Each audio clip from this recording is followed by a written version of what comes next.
You're fine, Pops. Let's go home. Wiki. Get to work unpacking various boxes around the living room. A couple hours pass and I get some good work done. The washer-dryer unit is both washing and drying, and we can actually walk through the living room without tripping over boxes. This does seem like the perfect place to take a very brief moment to go redeem that do-a-dab. So I would encourage all of you, my friends at home, if you have anything that you have been like, yeah, I should get up, I should stretch, restroom, get some water. Do it. Be good to yourselves. Go do that stuff you need to do for your well-being. I'm gonna do that as well. We'll all be back in about 5 to 10 minutes, and then we'll get us some more daddy dreams going on. Corwin, wonder if Daima will get fusion bugs. Kid Gogeta when?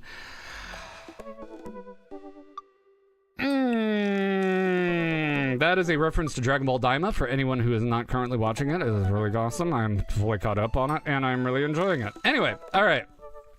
So we're going to take us about a 5-10 minute break for that do-dab and a little, bio stuff and so forth. Go be good to yourselves. I am going to run a very, very quick little ad break just for helping the channel out. We started doing more of those last month whenever I stepped away to do a dab just for that. I gotta say, guys, it actually did make a difference. Like, we were up something like 20% on the month. It's gonna pay for Monster Hunter. I'm happy about it. Anyway, all right. The thing, we're gonna do it. Ad break. We'll be right back. Love you all so much. Okay, ad break. Going. Probably. There it is. Okay. Dream Daddy up. So music.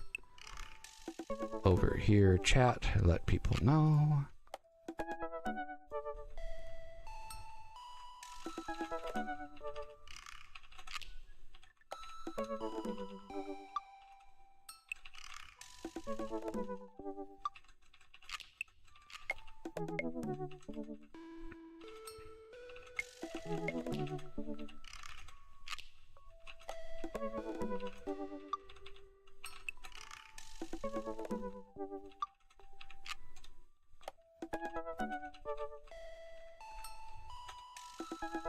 There we go. Perfect. Perfect.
Now, as I recall,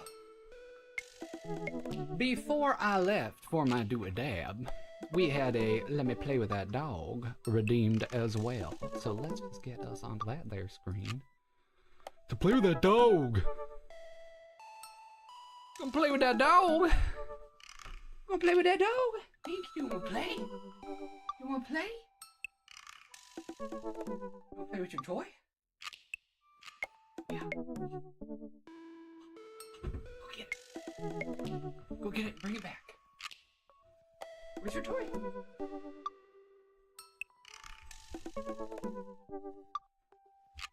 Yeah. Good boy, there's your toy. Yeah. Oh.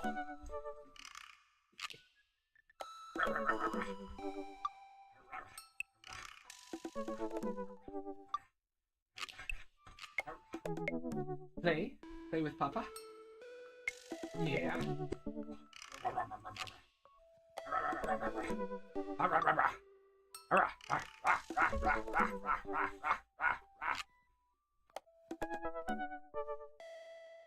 Woo.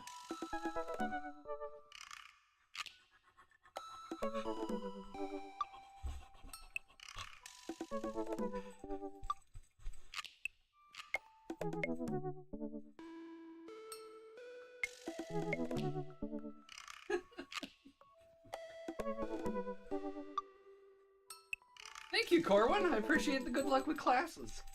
Oh, I'm so excited for him.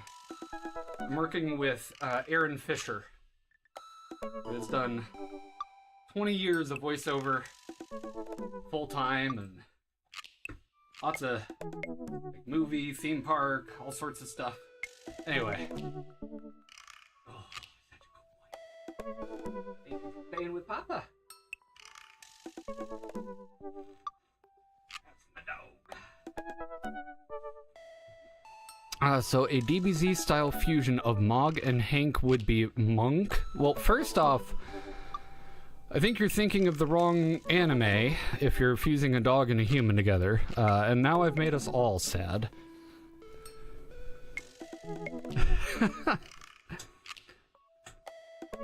But yeah, Monk, maybe? Monk?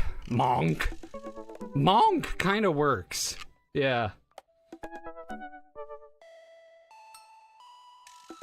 Oh, you've given me a horrible idea combined with yesterday's idea about the dog in the shirt with the human arms.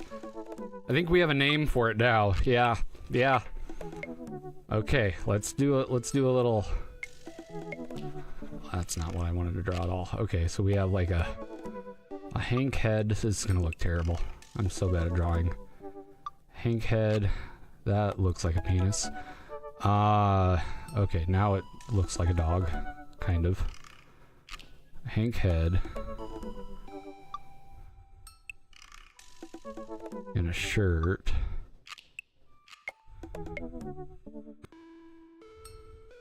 With hands.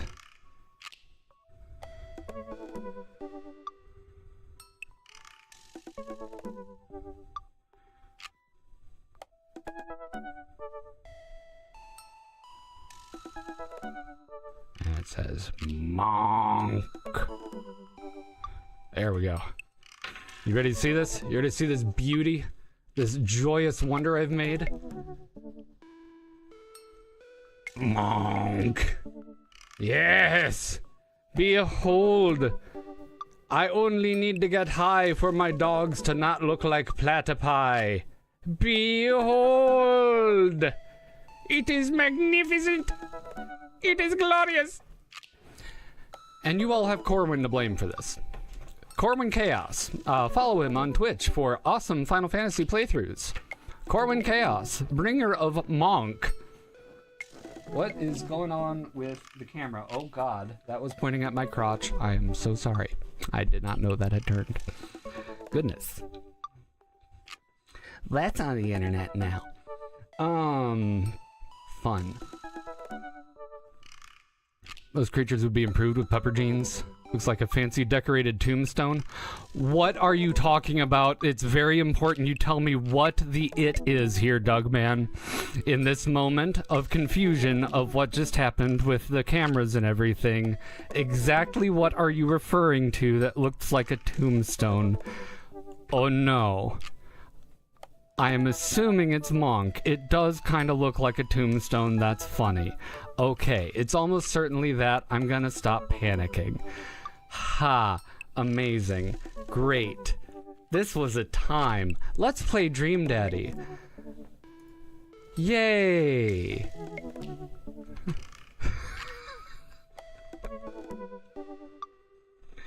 I love what I do. I was talking with Bob a bit the other day about jobs and streaming and the voiceover classes and everything, and it hit me like I've never thought of this as a job, streaming, but it is. I'm effectively working 6 days a week. It's like, oh, okay, that explains a few things actually, and helped my brain like rest weirdly in some good ways. Also, one last tangent before we get back to it. My apologies, I did forget this. Last week we had a question, or yesterday we had a question about what the Valentine's card was that we received from Squish. You look good enough to eat. Praying mantis with hearts. And on the inside we have a lovely informative bit here about how praying mantises can come in many colors, varying from pink and purple, green and brown. In some species, the females eat the males after mating. I do so appreciate that it was corrected in pen from eating to mating. That is perfection. To help, create habitat for them by planting lots of native plants in your backyard and avoiding use of pesticides. And just making sure that, okay, there is some personally identifiable information, so I won't share the bottom part, but it reads, you're making the world a more ecologically friendly place, one post-coital tiny cannibalism at a time. Yay! With 3 Y's at the end and 3 exclamation marks. It could not be more perfect. I guffawed aloud for the first time in an age, and it was good for my heart. Thank you so much for that love. Right. Now, I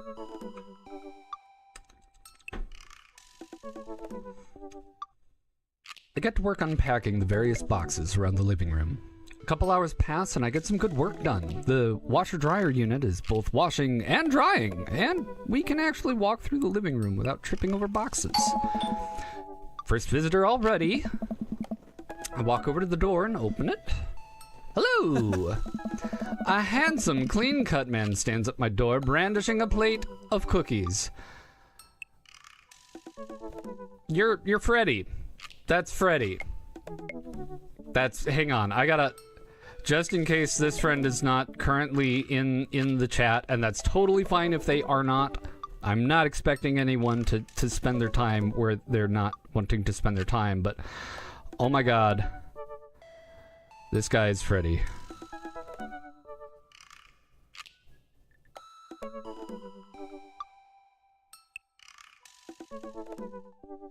"100%.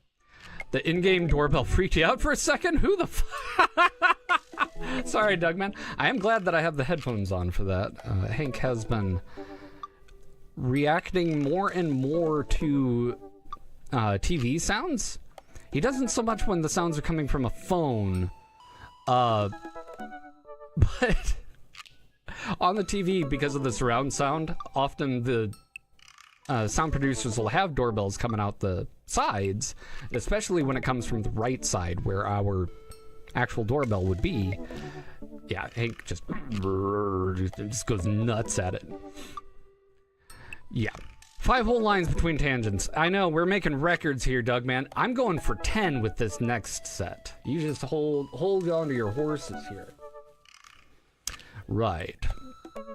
Cookies, you say? Hello? Oh, where are my manners? My name is Joseph, your next door neighbor. Oh, yes, hi, I'm Mog. That's what my name is.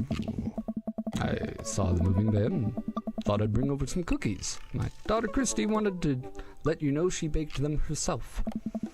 Joseph leans in and whispers, between you and me, she just sprinkled off the chocolate chips. We both share a laugh. Kids, right? Right. Wow, cookies, huh? So nice to meet you. Joseph hands her the plate of cookies with a smile. Amanda's, thanks for the cookies, and disappears. Amanda, come back! And she's gone. That's my daughter. Her name's Amanda. She's a charmer. Daughters are tough. Sons are also tough. Oh. Children in general are just tough. I hear that. I mean, there'd have to be something wrong with you to try to raise more than 2. I have 4 kids. What have you done? Oh, I meant... Oh. Don't worry, you didn't mean to be rude. No. This is the first neighbor I've met, and my social life is already in a tailspin. I wonder if it's too late to move again. Yeah, okay. Huh? Is the missus around? Mr., actually, and, no, not anymore. He died. Oh! I'm sorry for your loss. No, it's alright. Oh, this is uncomfortable. We stand there quietly for a moment, acutely aware of how awkward we both have made things. Oh. I'm sorry. Can you close the door real quick? I look at Joseph quizzically, but comply. After a second, I hear a knock on the door. Opening it, I see Joseph standing there with a huge smile. Hey! I'm your new neighbor, Joseph. I promise not to talk about your dead spouse this time. I'm throwing a barbecue for the cul-de-sac, and I'd love for you to come by, meet the rest of the neighbors in our community. What'd you say, pal? That sounds great. My daughter Amanda and I would love to stop by. Also, 4 kids is a perfectly normal amount of children to have. We shake hands to seal the deal. I love that. Honestly, beautiful, concise communication. Did we design Mog's portrait? It looks hungry. Yes, it was very much a collaborative effort. Heavily collabed by Dougman. Dang. Well, neighbor, I'll see you at 3 p.m. sharp on Saturday. Sure thing, neighbor. Joseph starts walking away, stops to think for a second, and turns around. Hey, in all seriousness, raising a kid on your own can't be easy.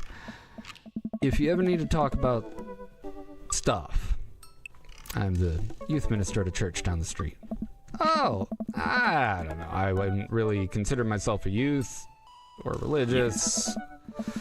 You look pretty young to be, but suit yourself. Oh, that's unfortunate in some ways, I think. Guy, I mean, you mean it as a compliment, but it got all churchy and it got weird. All right, Joseph's gone. Thank goodness. Yeah, it seemed nice. Yeah. Amanda walks back into the living room, crumbs on her face, and cookie in hand. Where's the cookie for me? But what he's hungry for is a mystery. Is it? That was the smoothest recover I've ever seen. I should be taking notes. Yeah. So, you're already fitting in great. Where'd those cookies go? Oh, they're gone. I'm sorry. If it makes you feel any better, they weren't very good. So you ate them all anyway. Hey, girls gotta do what a girl's gotta do, you know? Sometimes you just gotta eat the whole plate of cookies. She made them. I guess that makes it break time. Any ideas? Joseph probably wants his plate back. I guess that's what we're doing. I think we might get a ton of good neighbor points if we bring this back.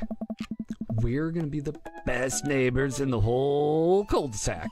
We're gonna kick all the other neighbors' butts with kindness.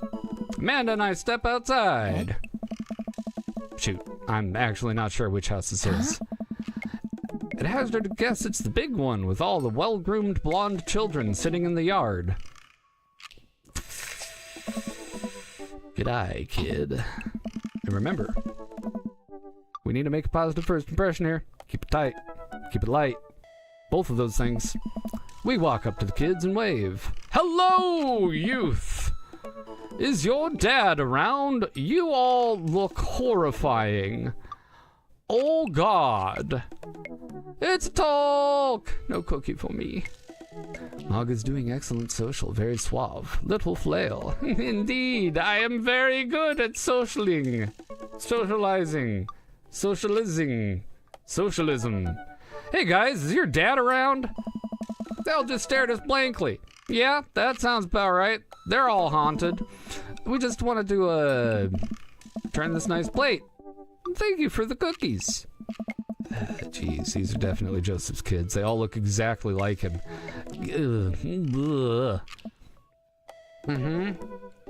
What? They were really good. Look, the children from the horror movie are here, right? Yeah. Christian. Oh, yeah, that would be a youth pastor child name. Did you miss chat flaming me, laughing hysterically at that mustache? Indeed.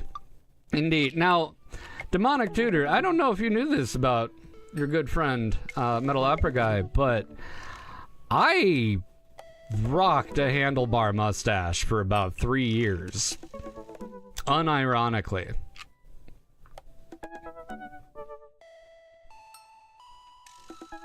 But it is hilarious here. Oh, hello!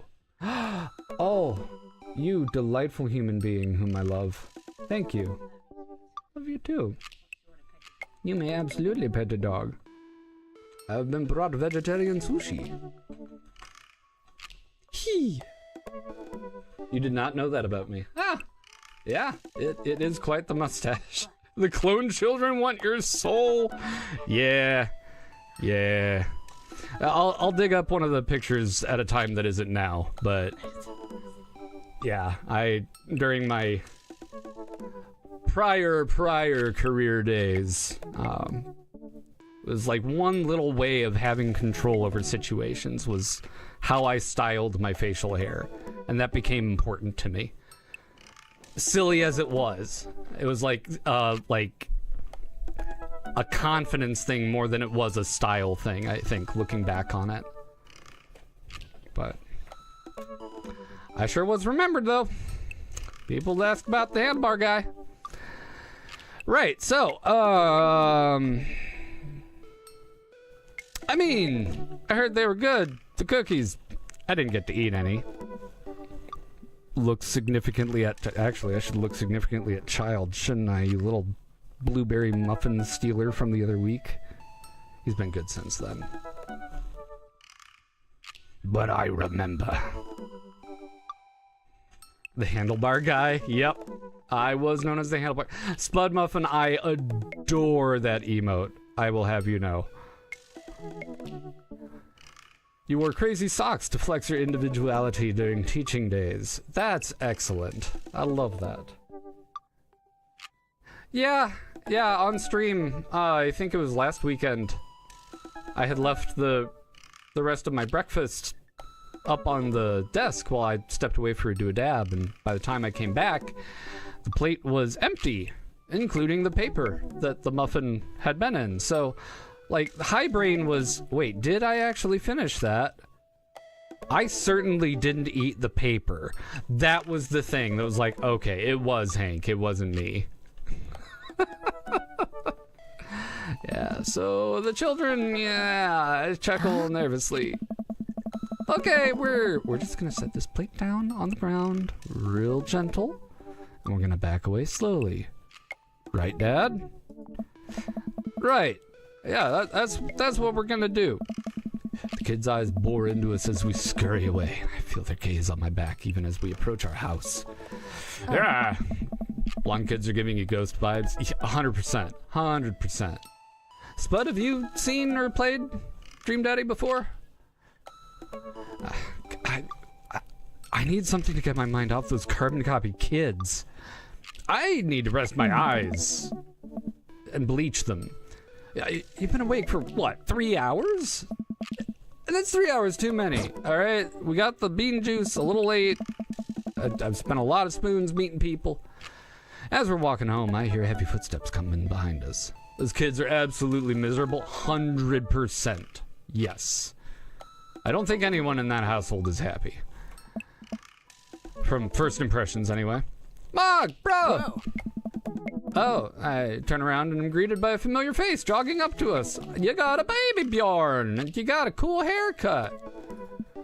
Craig? Oh. Bro. Bro! Hmm? Holy wow. I haven't seen Craig in forever. It's been too long, dude. Yeah, wow, you look great. Nice. Yeah, I cleaned up my act. Cleaned up his act? Are you kidding me? He's ripped.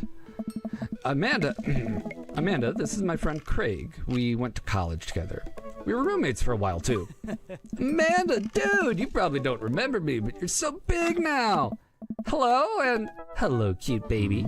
Ah, thank you. Last time I saw you, I think you were about her size. This is River. Say hi, River. Picks up her tiny wrist and waves it around. River gurgles happily. Baby noises. Are you babysitting? Spud Muffin. Bro. Bro. The badly programmed robot children are a red flag. Yeah, I've got at least 3 red flags, if not 4, from youth pastor guy already. But anyway. Babysitting?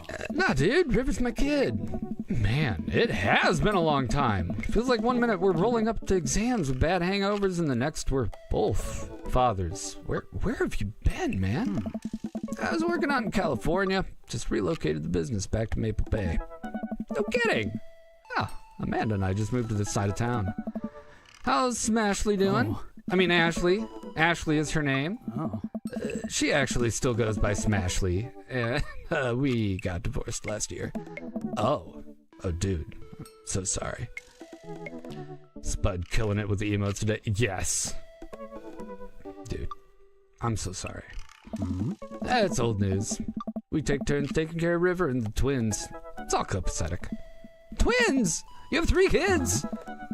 Ain't left something, bro? Right? Cakestand Craig is a father of 3. Cakestand Craig? Oh. Oh, yeah, it's my old college nickname. He got it because he did a lot of keg stands. Keg stand Craig. The keg stands. You get it? Do you get it? It's a thing where you do a handstand on a keg and then you drink from the keg. Huh. Right. Yes. He was very good at it. Bro, I hate to be that guy, but I'm in the middle of my daily jog and I really gotta keep my heart rate up. Brought River along for, resistant training. You jog daily. I jog yearly. It's an annual event. On January 1st. Promise myself I'm gonna jog daily for the rest of the year. I give up 30 minutes after it and walk home. It's never too late to get into it, dude. Join me sometime. I don't know. Come on, it'd be fun. We grab breakfast afterwards, catch up. We can do a bro brunch like the good old days. Yo. Bro brunches with Keg Stand Craig sound like fun. Not gonna lie. I love a good bro brunch. Brunch is just tops. But yeah. Alright, sure. Sounds great. How about we don't do the jogging part though? I'll meet you for brunch. Great. Let's get that going. Better get moving. Good to see you guys. Craig gives a little wave, puts his earbuds in, jogs off. Not as good as Pancake Day. Now talk. Let us not even attempt to compare anything's brilliance to that of Pancake Day. Now, that is putting any other event at a woefully low chance of... I'm not even say victory. It doesn't have a chance. Like, coming out looking like it at least tried. Like, no, it's just going to be embarrassed. Pancake Day is a singularity. And for those who have not experienced their own Pancake Day, I would recommend to you a group of good friends with a lot of good games, food and bev and what have yous of your choosing, with individuals you can unmask with. If you want to play intense, like, thinky games, you can. We got those. We got coloring books. We got good vibes all around. I encourage you to implement a Pancake Day in your lives at least once. It is brilliant. So many shenanigans. Indeed. Waffles greater than pancakes. Demonic Tutor, I generally agree. Particularly because I'm very biased about my waffles that I make. I think they're quite good. But the crepes that Tolk can produce, I will take those over any waffle any day. I love a waffle. Those crepes. Oh. Right. Well, I'm getting hungry. I do have sushi. I will get to it in a moment. Oh, Dougman with some poetry here. And Stray, yes. Creepy McCreeperson and the Children of the Corn. Yeah, hard no. Craig's good, bro. Top tier. Love it. How shall I compare thee to a Pancake Day? Thou art less nourishing and less fun. Well, yeah, I can't believe that Craig is ripped and has kids. I'm reeling. Why is that? The Craig I knew is not fit to be responsible for any living thing, including and especially himself. I once watched him drink an entire jar of marinara sauce for dinner. Amanda, he opened up a new jar of marinara sauce, and then he drank it. He drank it like it's a thing that normal people do. It was unholy. And then I asked him what the hell he was doing, and he said, and I quote, "It's basically a smoothie, bro." I mean, technically, he's not wrong. He jogs. He was jogging. He's like a totally different person. Anyway, we better get home I'll have plenty of time to reflect on how old I feel later.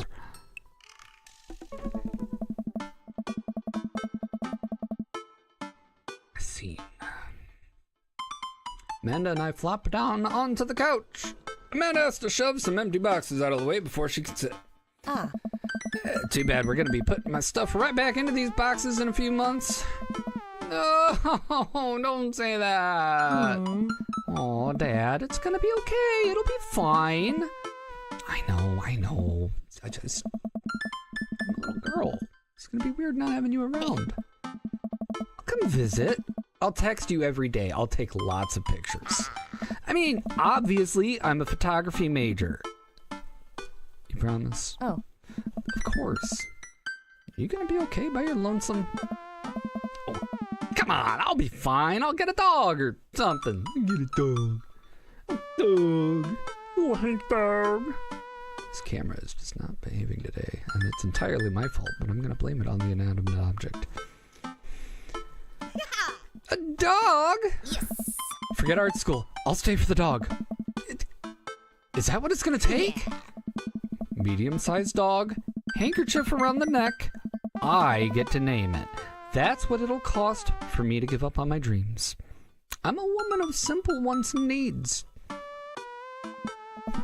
Well, a dog is a lot cheaper than college.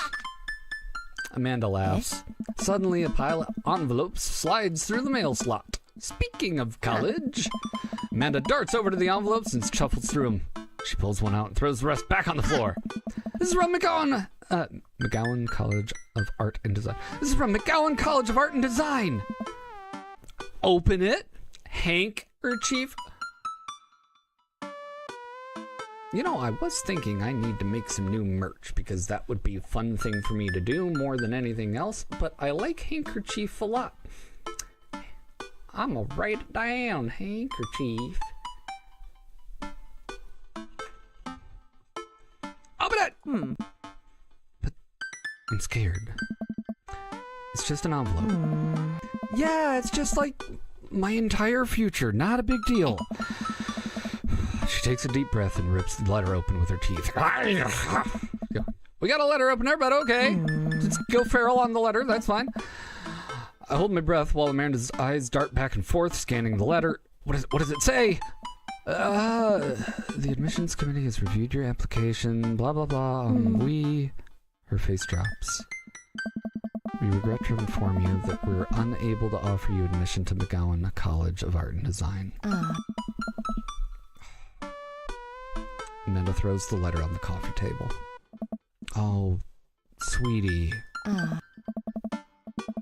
It's okay. I kind of saw it coming. I knew I shouldn't have put that experimental stuff in my portfolio, but their admissions officer told me they just want to see portraits or whatever. I pull Amanda in for a big hug. You're an amazing photographer. I know how much work you put into your portfolio. Some other school is going to want to snatch you up for sure. Yeah, I know. It's fine. Real talk, are you actually fine, or are you just saying that? Huh? I'm fine. Really. Her face says the opposite, but I shouldn't push her on this. Oh, before I forget, Emma R and Emma P are sleeping over tonight. So, you need me out of the way because I'm painfully uncool? I would choose a more delicate phrasing, but yes. Yeah, well, I'll have you know, I conveniently already have plans for tonight, so you'll have the new place to yourself. Yeah? What are your plans? Quick, think of plans! I'm secretly the mayor of the town. I gotta attend the union meeting. I'm going clubbing.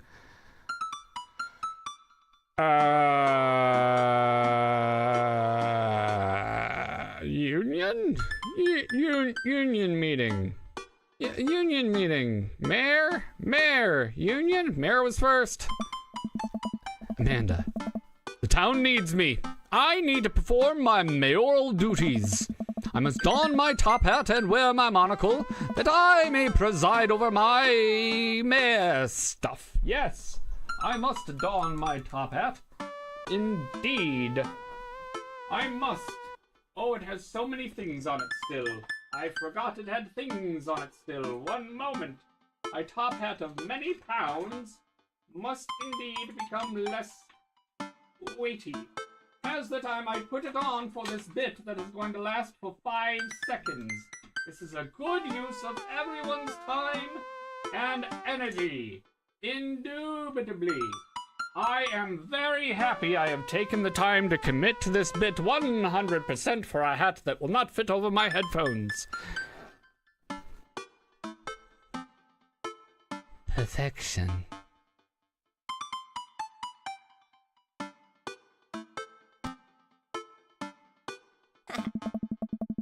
I think you're thinking of the guy from Monopoly. Hey, he was a mayor, right? Seal clubbing, oh god. He was not. Right. Just kidding. I'm actually gonna go to bed or go out and watch the game. You know, the game. The game. I think I'd just go to bed, honestly, but I don't want to get in their hair. I'll go get scarce. I'll get scarce. I'll go out and watch. You just lost the game. So here's the thing. I never started playing the game. So, nice. Which game? You know, the game that's on tonight. Aww. The game on TV. At somewhere other than here. Okay, cool. While you do that, I'm gonna do drugs and commit some light arson with the Emmas. Honey, I'm concerned that you're hanging out with the wrong crowd. Amanda shrugs. I would have expected you guys to be up to white-collar crime by this point. Maybe money laundering at the least. I'm a street rat, Pops. Okay, you were kidding about doing drugs and crime, right? Yes, Dad. Just making sure. Have fun with your sports. Are you being sarcastic? No, making fun of sports is played out. Alright then. I do some light cleaning around the house and decide to clear out right before Amanda's friends arrive. Before I leave, Amanda stops me. Hey, don't forget, you got that meeting with my English teacher tomorrow. Oh, right, Mr. Vega. Yep, totally remembered. I'll be there. That's cheating. You also lost the game. Ah, what a shame. That's a great thing. Nope, I'm not going to read it because I have never read, I have never been explained to. When it's been attempted, I've just plugged my ears or I've conveniently forgotten. I am blissfully unaware of the game other than people say it and then they have reactions to it. Ha. Ha.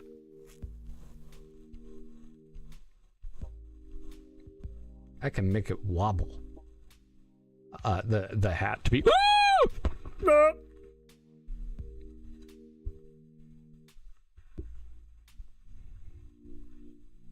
Everything's fine. Nothing to see here. It was so perfect before. No.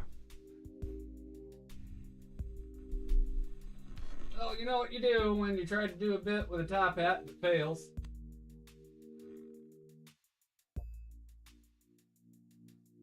Where? You know what you do when you try to do a bit again with a top hat and it also fails because, oh my god, that feather is girthy. Macaroni. Anyway. Redeemed to do a dab for ignoring the game.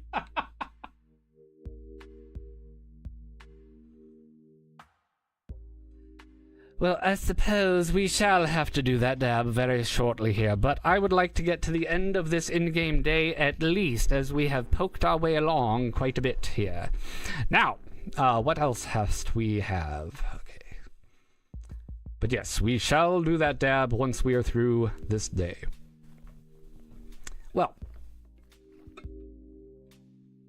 I guess I didn't really think this plan through. I'm not entirely sure where the closest bar is, and Amanda still hasn't shown me how to use the GPS on my phone, so I'm just going to pick a direction and walk in it.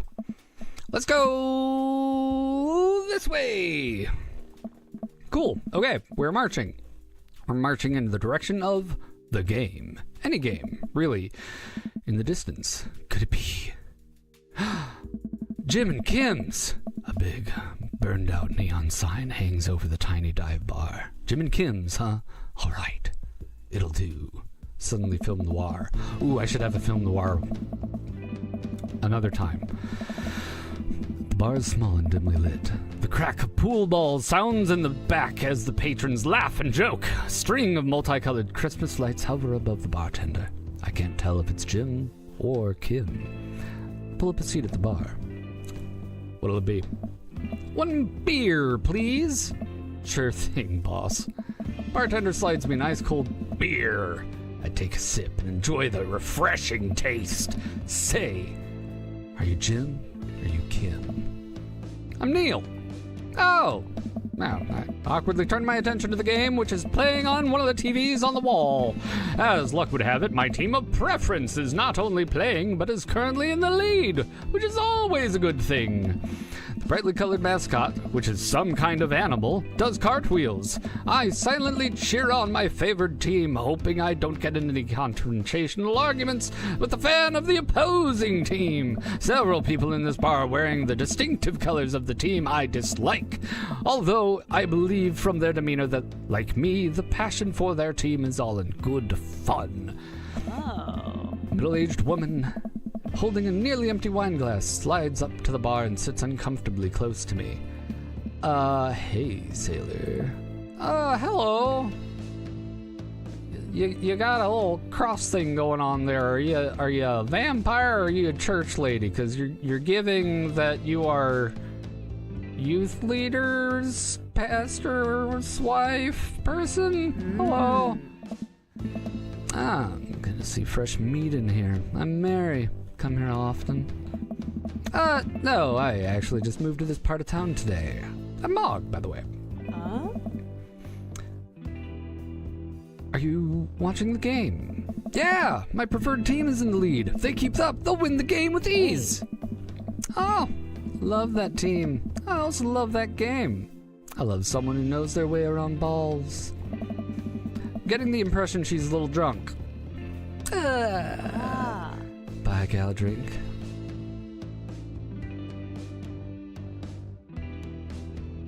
No. Maybe some other time. Of fucking course, Mary has a cross. Yo, you right though, Troz? Suit yourself, sailor. Mary saunters off, setting her sights on the newest bar patron to enter. I happily watch the game over another beer. The game has gotten close on terms of points. A little too close. Way more than I'm comfortable with. After a particularly skilled player scores a number of points for the other team, putting them in the league, I hear an affirmative grunt from another man at the bar. Go team. It's the brooding man from the Coffee Spoon. He sits alone sipping whiskey and watching the game as well, with his too cool rider dude attitude. Enjoying the game? I am now that we're winning.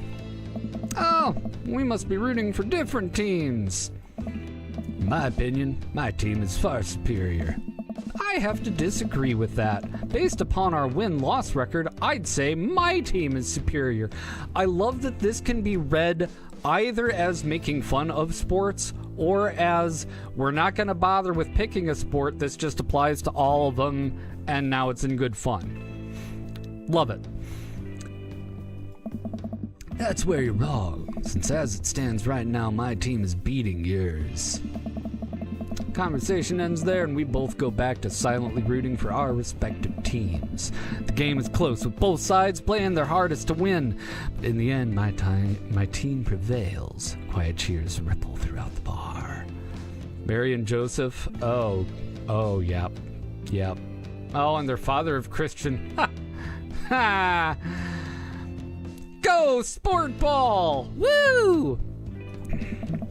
I raise a respectful glass to the man drinking whiskey. He raises his in response. An unspoken truce is formed between us based on mutual love of the game. He motions to the bartender, who pours 2 glasses of whiskey. Man slides 1 over to me. Put the ball in that place! Indeed, Tolk. The name's Robert. Thanks, I'm Mog. You must be new here. Mary already hit on you? Yeah. Score a goal, unit! I love you all. Robert chuckles. She's a peach. Well, you picked the best bar in town. Slimy as it is, you'll never find a better spot than Jim Kim's. Okay, is there actually a Jim and a Kim that runs this place? Oh, no, that'd be Neil. Neil waves from across the bar. I'm Neil! Hey. Good guy, Neil. Not enough Neils in this world. Oh, okay. You whiskey fella or beer fella? Beer. But I'll drink most things. You like shots?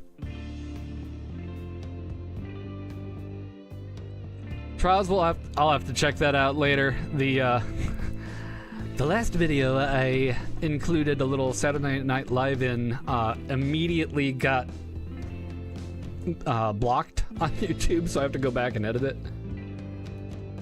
Take that out. There we go. It's a little bit less yellow.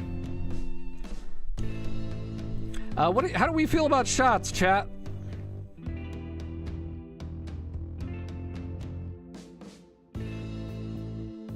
I like shots.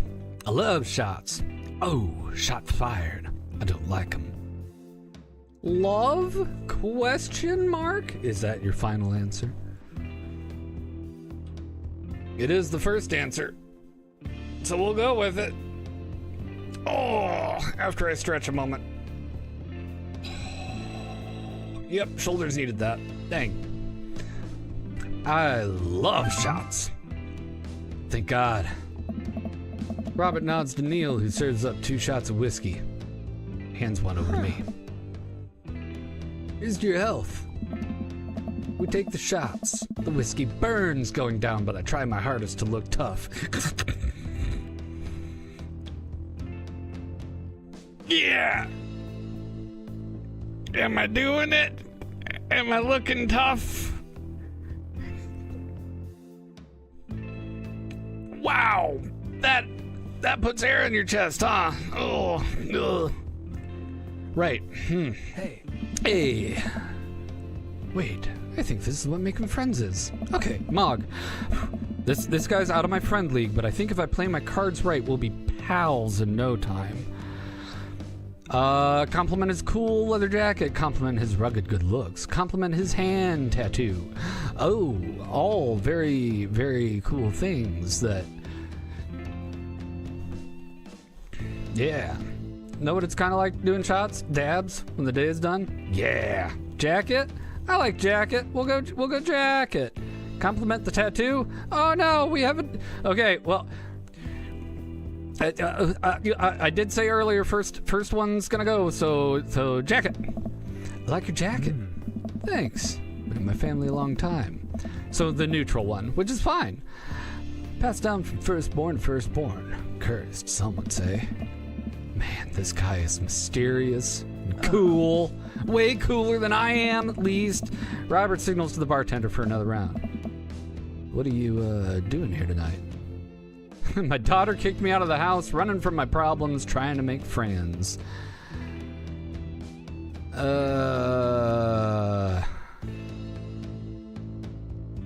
Do Bob's? All right.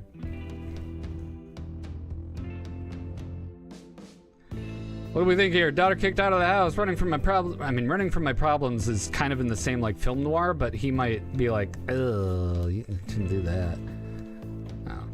Trying to make friends is very honest, very earnest. Daughter kicked me out of the house is kind of funny. Daughter it is. Daughter, not like forever. She's having a sleepover with her friends. Family type, huh? Single dad. He gets up. Be right back. Gotta powder my nose. The truth shall set you free. Never seen Robert this talkative. He must like you.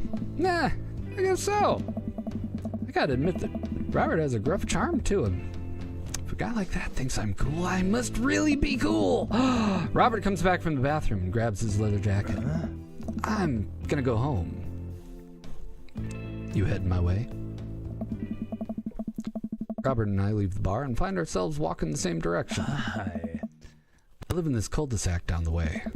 Does everybody live there? Me too. We just finished unpacking today. Great place to be. Good neighbors. Well, some of them. Who's that? We get to Robert's house, which is just a few houses away from mine. We stop and he turns to me. Now, I don't kiss and tell, Mog. So are we doing this or what? What? Oh. You know, you wanna come inside or not? A wave of realization rushes over me. I blush. Oh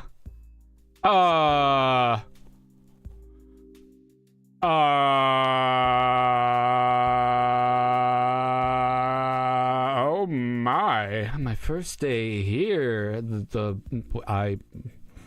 I mean, I don't know anything about, but two.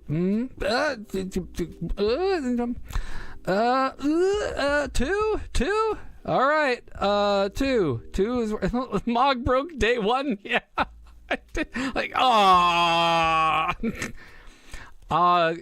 smile and nod is first answer. We go with that.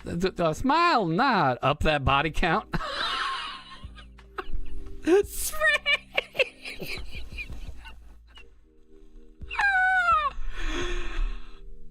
Oh, that.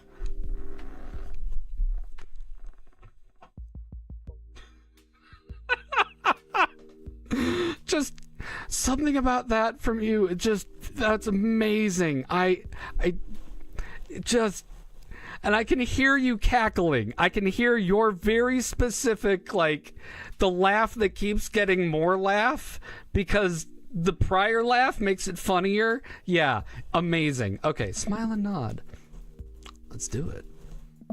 Oh my. I follow him up to his door. He fumbles with his keys for a second and unlocks the door, leading me inside. The moment the door closes behind us, he pushes me up against the wall and kisses me, grabbing my hips. Come on.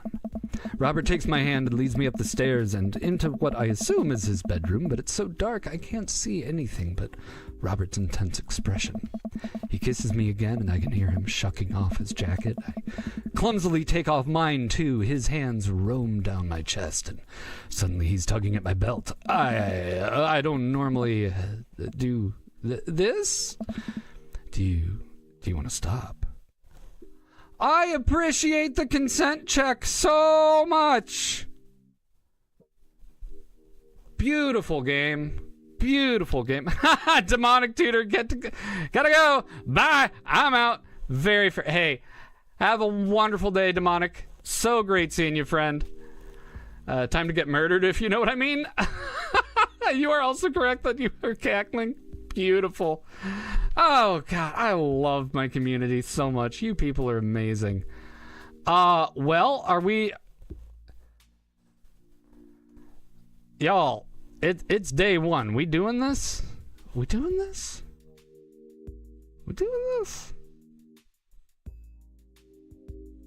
I could go either way. I am feeling incredibly indecisive. Body count. All right. Yes, actually, I should probably... Wait, I wanted to... No, that was the wrong... I thought yes was... I misremembered what he said. I thought he asked if we wanted to keep going, not if we wanted to stop. I have disappointed myself. I have disappointed my community. I have disappointed Yeah, let's get those whiffs in chat. Oh, woof. I mean, we could reload. I promised I wouldn't reload again, though. Oh, the posture check's a good call. And the hydrate and the stretch. You right. You right. Oh, it's only the first day in the neighborhood. Yeah, you're right. Oh, let's get that stretch. Oh. Oh. Oh. There are other thirst traps. There will be other fish in the sea. This is true. This is true. This is true. Robert steps back. All right. Sekron just said cocked blocked by literacy, and I'm dying.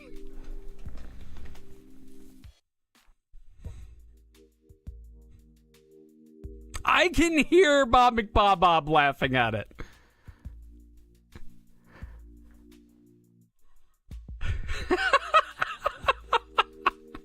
Oh my god, it's like an echolocation of laugh between her and me, just just responding to. Oh my god. God blocked by literacy. Oh no.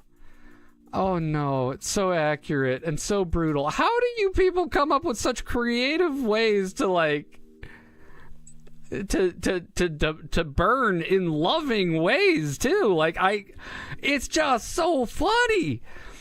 Right, hopefully. Otherwise, we have an ecosystem crisis that might be more important than your lack of game.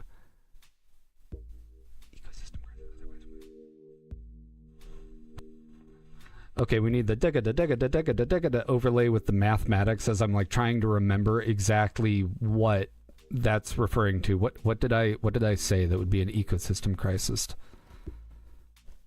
Is it something about thirst traps? Anyway, all right. I think I'm gonna head home. Sorry. No, it's cool.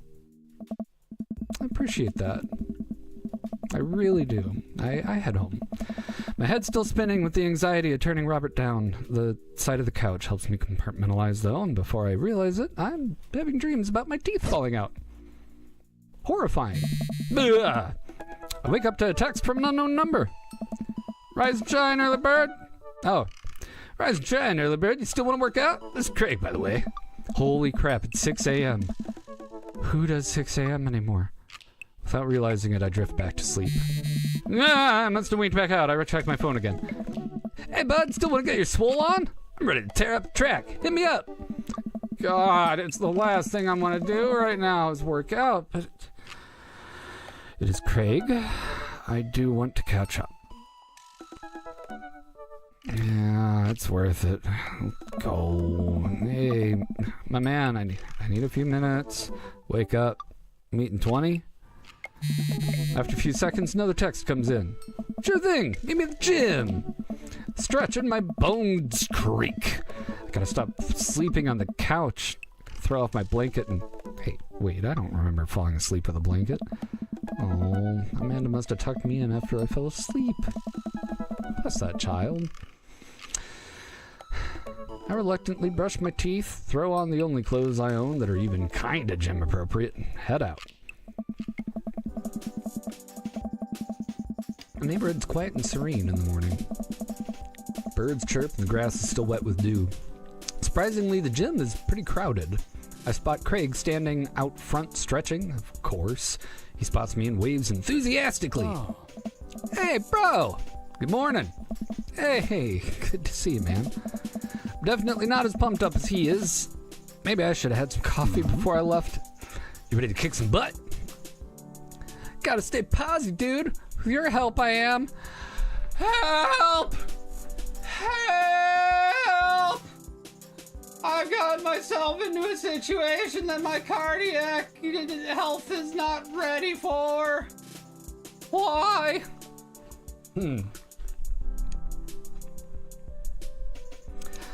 Oh, yeah, gotta stay positive, dude. I'm here to party. Hey. That's spirit, my dude. Nice. We head into the gym and I am immediately intimidated. All of these people look like they can break me in half, and it seems like Craig is friends with all of them. He high fives and finger guns and all the cool jocks in the room. They look like they could and would steal my lunch money to spend on protein shakes. Come on, bud. Let's warm up. We head over to the treadmills and start walking. Okay, I can walk. Walking is good. This is a decent place to be. Walking. So, I know we're on treadmills. Yeah. And those over there are ellipticals. Very good. What is all this other stuff? Craig laughs. Hey! They might look a bit scary. I guarantee all of them serve a specific purpose for building muscle mass. I watch as a dude in a muscle tee flexes a muscle I didn't know existed on a machine I think was used to once process grain into flour. What is that? Why is that guy doing that to himself? That's a good question, bro. What do you think he's doing? He's training to crush people's skulls with his thighs. He's using a medieval torture device. He's praying to some sort of pain god. I mean, training to crush people's skulls with his thighs, obviously. I mean, yes, he's trying to make his thighs so strong he could crush people's skulls with them. Yeah, that's pretty much the only reason I work out. Oh no, Craig's turning up the speed. I better do the same. He exploded in eggplants and sweat marks. How long you been doing the buff thing? A couple years. And what do you do when you're not dadding or working or buffing? I coach my twin softball team. That still counts as both dadding and buffing. I keep busy. What do you do for fun? I love learning. I try to live my life as close to a Jimmy Buffett song as possible. Check out my hot bod. I mean, I'm kind of in both the top two. I'm leaning one of these.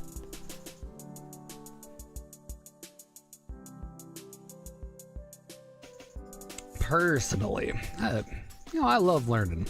I love learning. Yeah, I love learning. Try to educate myself about the world around me. I'm like a sponge for knowledge, soaking up all the intellectual content. You know, history, the paranormal, wilderness survival, aliens, mostly those things. So, you watch the History Channel too, huh?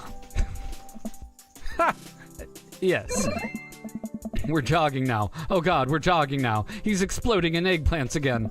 I look over to Craig, who hasn't even broken a sweat. What? How are you doing this so effortlessly? I can feel my life force draining through every orifice of my body. Hey, remember when my fish died in college? No, I don't like this story. Oh God, is he really bumping up the speed again? I guess I better do it too. Oh, this is fast. Oh, this is very fast. We were at the party. You vowed to make me feel better. You tell me to create a distraction. So of course I do a sick keg stand, get everyone cheering. And I try to steal fish from a fish tank at the party with my bare hands like an idiot. Nice. And then you drop the fish and it's flopping around and you panic, so you run up to me post keg stand with a dying dirty fish in your hands and you scooped off the ground, yelling at me that we have to leave. Hey. So we're running out of a frat party with a fish trying to give it mouth-to-mouth resuscitation. And we get him home, we throw him in a bowl of water, but the prognosis is grim. And the next day's alive and well. Nice. They never did catch the great fish thieves of Grand Ridge U. And then ever. Well, I shoot off the end of the treadmill and crash into the wall. Jesus, that hurts. Bro, you okay? Craig offers me a hand and looks me over for injuries. I'm fantastic. I managed to stand up and rub my back. Doesn't hurt now, but I'm sure it will later. Hi. You don't have to push yourself like that. Always know your limits. Well, I think I might call our gym adventure here. Sure. Yeah, alright. Well, here, I brought you this. Craig hands me a shaker bottle full of a thick green liquid. I stare at it with what must be apparent distaste. It's a protein shake, bro. Oh! Thank you. Very thoughtful. He wants me to drink it. Oh boy, here he goes. Take a small sip. It's actually delicious. Wow, this is really good. And good for you. It's my special recipe. I'm pretty proud of it. Nice. Let me know if you ever want to work out again. Maybe we can try running around the neighborhood if treadmills aren't your speed. No pun intended, bro. Good one. Now, I'm gonna go put ice on this everything. See you around. I leave the gym feeling ashamed. Craig used to order delivery from the pizza place across the street from our dorm, and now he can run circles around me. Literally. I gotta work on this dad bod. I get home and lie down on the couch. It hurts to move. Oh God, I'm so old. Oh, I must have fallen asleep. What time is it? Shoot! It's 3:55. I'm supposed to be at Amanda's school in 5 minutes. I frantically put on some clean clothes, apply a generous amount of deodorant, and run out the door. Help! I arrive at Amanda's school and check in at the front desk. They give me a bright orange visitor sticker and send me on my way. I'm barely awake, feeling pretty haggard, but hopefully nobody will notice. Check my watch, and I'm relieved to see I'm only 2 minutes late. Wait, was it room 103 or 108? I see a youth standing at his locker and approach him for help. Excuse me, do you know where Mr. Vega's classroom is? The youth turns around, looks me up and down with heavy-lined eyes. Come on, kid, I'm late for a meeting. Mr. Who? Mr. Vega. I don't know. Have you tried the exit? Okay, wise guy, are you gonna help me or not? Fine. Up the stairs to the left. Can't miss him. I head up the stairs, walk around, unable to find Mr. Vega's class anywhere. After a couple minutes of searching, I head back downstairs. That punk youth sent me on a wild goose chase. How dare he! I get back to where that low-rent Gerard Way is standing. I don't know what that means. Fully ready to give him a piece of my mind when suddenly a head pops out of the classroom next to his locker. Lucian, don't you have a third period to get to? Oh! Okay, I genuinely don't remember the pastor's family, but I'm guessing kid from first marriage vibes is what I'm getting here. Fine, Mr. Vega. Wow. Now I'm officially 10 minutes late. I glare at him as he walks away. We're not cool. You must be Mog. This period's almost over. Would you mind waiting in the back? Oh. Lead singer of My Chemical Romance. Mr. Vega leads me in, and I take a seat in one of the comically small students' desks in the back. I might get stuck in this forever. All right, where were we? Now, who can tell me about the unreliability of the narrator in J.D. Salinger's Catcher in the Rye? Yes, Colin. Colin stands up and does the thing where he blows into the crook of his elbow to make a fart noise. Like that. Oh. The whole class erupts in laughter. All right, everybody. Very funny, Colin. Please sit down. Now, Holden Caulfield is an unreliable narrator in the sense that the bell for the end of period rings, all the students immediately get up and make a break for the door. Sweet manchego. Remember to do the reading and answer the response questions, page 194 in your textbook. Nobody's listening. Oh. No, not, I guess. Mr. Vega turns to me and sighs. Oh. Middle schoolers, right? Don't you teach high schoolers? I don't know. Both. You know, budget cuts. Right. Oh.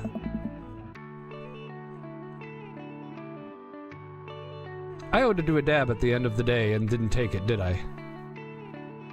Or did I? Yeah, too real, right? Who now does a bunch of comics from Marvel? Or DC? Yeah.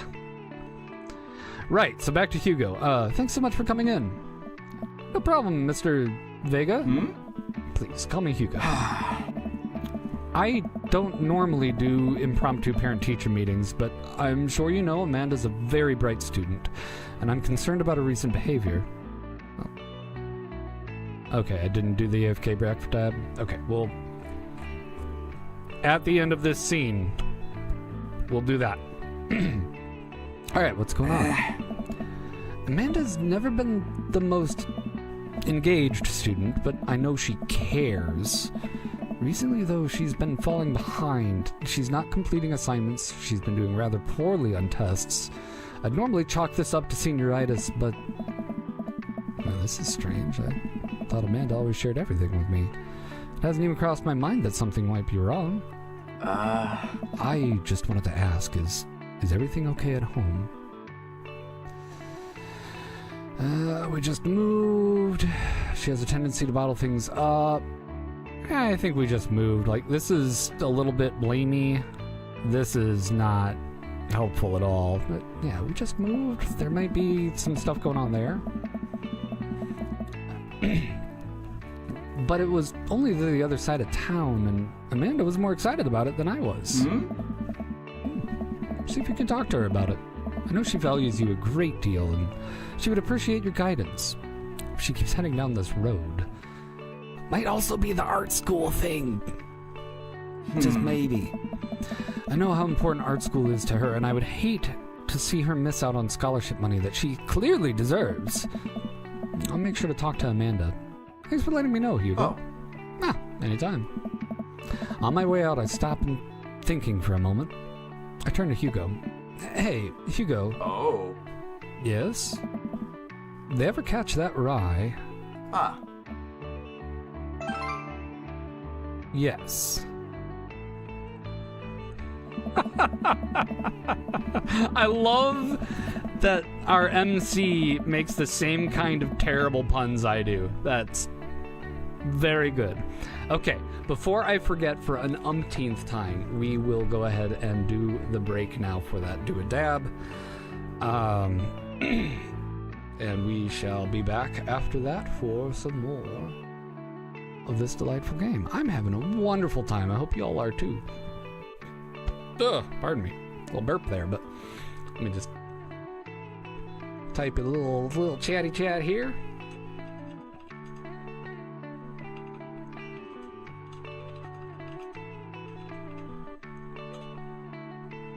There we go. All right. And I shall return in just a bit. Still hate that beer back screen, actually. Just leave it on this. This is super good enough. We'll leave it here.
That is some tasty veggie sushi. Finish it later. Right, so Hank, oh.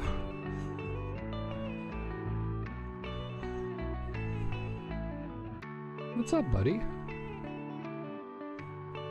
You want a snack too? Do that. Here, can you? What? I see you. Hi.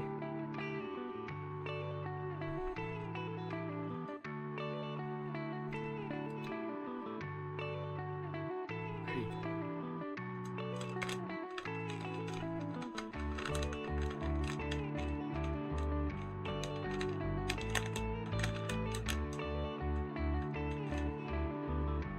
Shake. Down.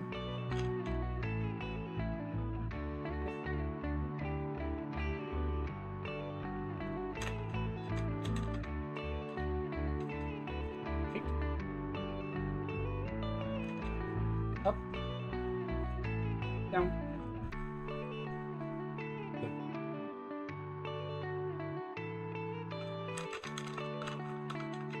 He just had that look that he needed a little playtime, you know? Spin. Sit. Down. Good.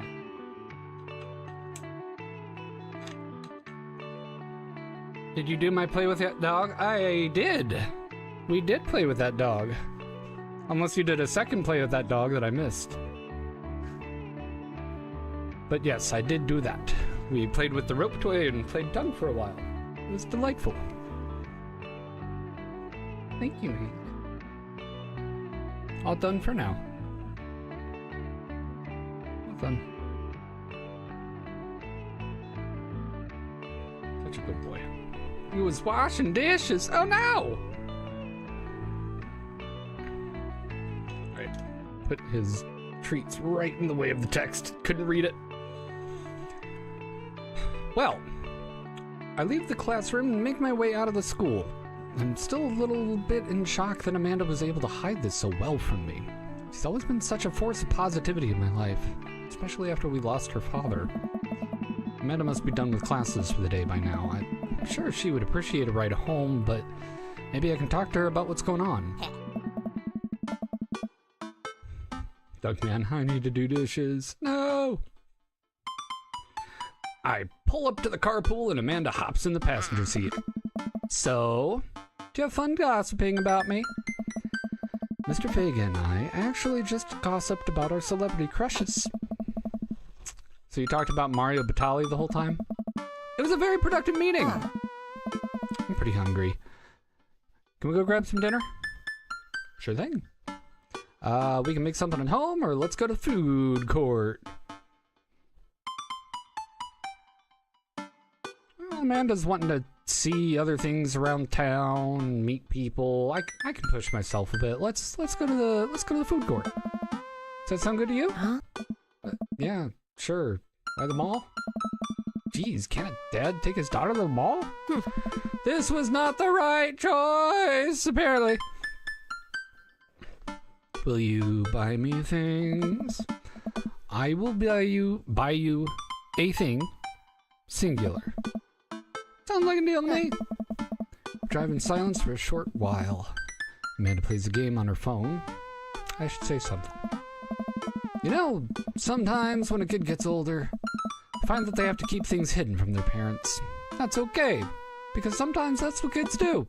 And that's okay.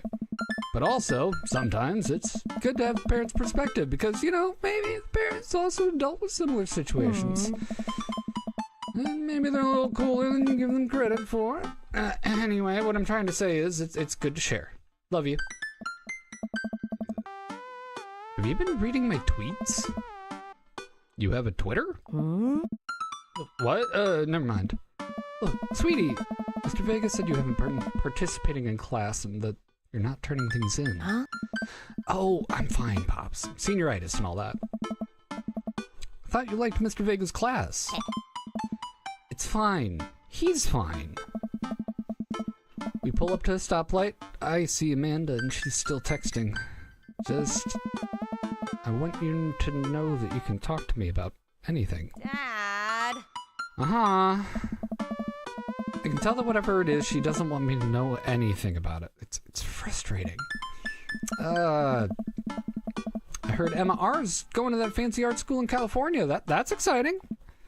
Yep. Bummed that you guys aren't going to the same school. Yep. Amanda keeps texting. She stifles a laugh. Narrator voice, but it was not fine, indeed. What's so funny? I don't think you'd get it. Okay. Who you texting? Noah. Who's Noah? My friend. Does he go to your school? Yep. You like Noah? What? No. Dad. Ugh. I can't believe you would... Ugh. Dad. I mean, jeez. Why would you... Ugh. Gross. Sorry. Just asking. Dad, he's just my friend. Guys and girls can be friends. He's my friend. Okay. Jeez. This is going well. Well, good talk. Love you, kiddo. She leans forward and turns up the radio. I guess this conversation is over. To the mall, then. Awkwardly driving now. Let's go. Yay. We arrive at the mall, a big indoor shopping center with a couple different floors. It's kind of dead. That doesn't stop a mall security guard from yelling at a group of loitering teens. You kids! Let's eat something disgusting for dinner. Hey. Hell yeah! Language, missy. Heck yeah? Better. I don't care. Hell yeah, it's perfectly fine. We approach the food court and evaluate our options. There's greasy restaurant after greasy restaurant. My heart burns just looking at the menus. Nobody looks happy to be here.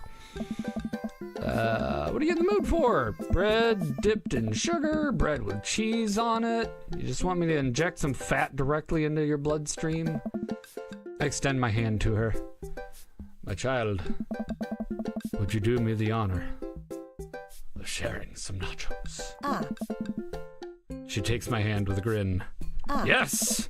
It would make me the happiest, cheesiest girl alive. We order a giant pile of chips and unnaturally orange cheese from a very unenthusiastic and possibly stoned teenager. We take a seat at a rickety table and dig in. These are bad. These are very bad. But also strangely delicious. We have to eat through the pain. We enjoy the fluorescent cheesy goodness together until we're all out of nachos. So, something's been bothering me for a while. Can you explain memes to me? Which meme?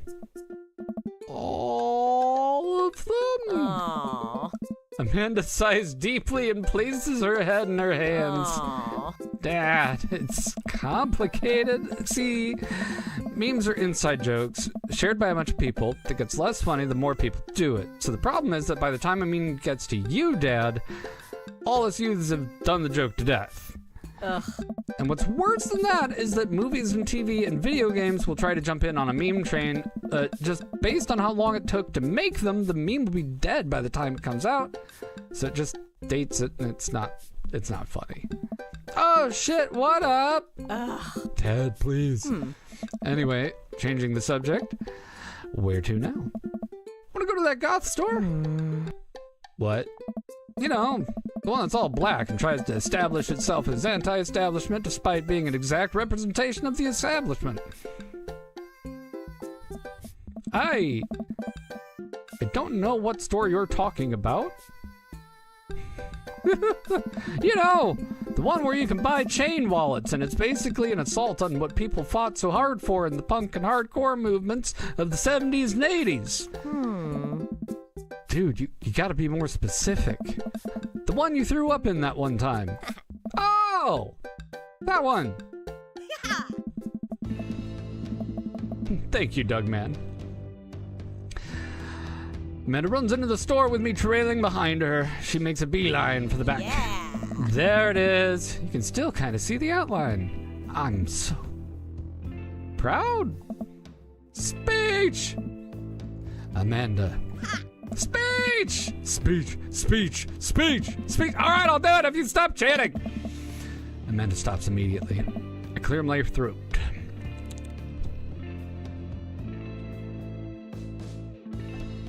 Ah, yes, hot topic. Hot topic. Thank you all for joining us here today to commemorate an historic moment that would forever shape history. On a day very much like today, some 5 years ago, our very own Amanda Ann DeCupid had too much blue raspberry slushy on an outing to the mall.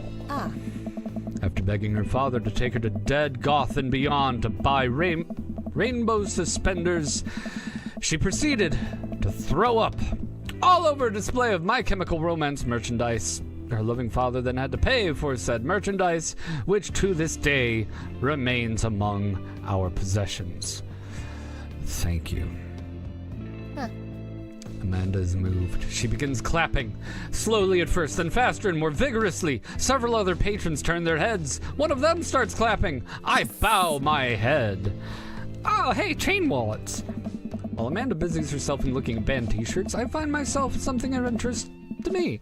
Not much for a dad to look at in Dead Goth and Beyond. Band t-shirts, the ironic mugs, or check the clearance bin for hot deals. I'm absolutely looking at the band t-shirts. I barely know any of these bands. Chemical Bone Party doesn't seem like music I enjoy, but I must be really happy that a retail outlet's carrying their merchandise. I hope their parents are really proud of them. Look, this is very important to me. I overhear a stifled argument over at the cash register. An older gentleman is carrying a garment and showing it to a bored-looking cashier with pink hair. I can see that. I don't know what to tell you, dude. I just work here. Whoa! Hi! Wow, you're loud. Listen, when I bought this online, the website said that this blouse was Victorian inspired. However, when I received it, it clearly held the trademark of an Edwardian dressage. I promise I'm not trying to do the vampire. It just started happening. Do you want a coupon? I can give you a coupon. Will you leave if I give you a coupon? Is there a manager present? People have to know what they're buying. I am the manager. I see. Well, it would seem that I have outstayed my welcome. Good day, shopkeep. Your superiors will receive a strongly worded letter by post. Whatever, dude. The man whirls around and storms out, his literal coattails trailing behind him. I can't tell if they are Victorian-inspired or Edwardian in nature. Amanda trots up to me with a t-shirt in her hand. Oh boy, here it comes. Hey, Dadtron 5000. Yes, I'll buy it for you. Wow, that was so easy. Thanks. At least it's only one this time. Amanda plops the shirt onto the counter and grins at the cashier. I love your hair. The cashier says nothing and rings Amanda up, radiating hatred. I hand her a 20. So, what was that guy's deal? The cashier rolls her eyes so hard I'm worried she'll pull something. That's Damien. He's in here all the time. He's obsessed with Victorian fashion or whatever. She hands Amanda her bag, and it's clear the conversation's over. We make our way out of the store and head home to get some rest. Amanda and I sit on the couch trying to find something to watch over bowls of ice cream. Oh, cool! Long Haul Paranormal Ice Road Ghost Truckers is on. That's your favorite, right? Oh, hell yes! They have to make it over the Canadian tundra before the ice road melts, but they're also hunting ghosts. Also, the trucks are haunted. This is an episode I've already seen, but it's one of the best. Callum and Flint Dogsbone, the twin brother truck driving and ghost hunting duo, find themselves in the greatest peril yet. Oh no! The ghost done got control of the truck! I can't steer them on here than my damn ice roads! Let me enter this EVP meter to try and communicate with the spirits. Flint, we about to die! I almost got it. If you listen carefully, it sounds like they're saying, you're gonna die. That's because we're about to die, you. This is art. The episode ends and Amanda excuses herself to go and start arguments on the internet. Aha, excellent. Oh, really? Thank you for the hydrate.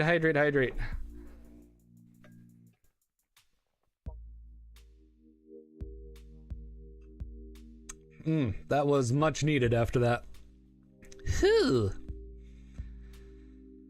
Right, have fun trolling, sweetie.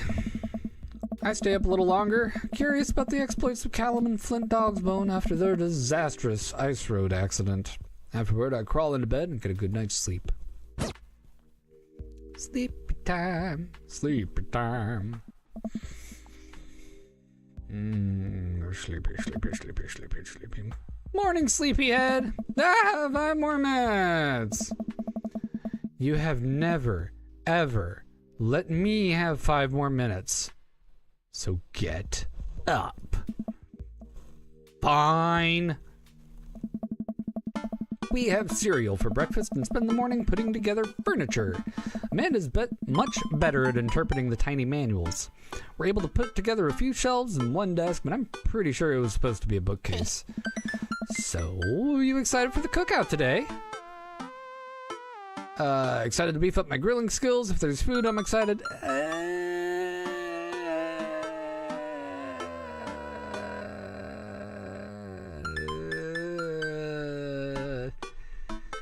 So far, all we know is that the Joseph's there, right?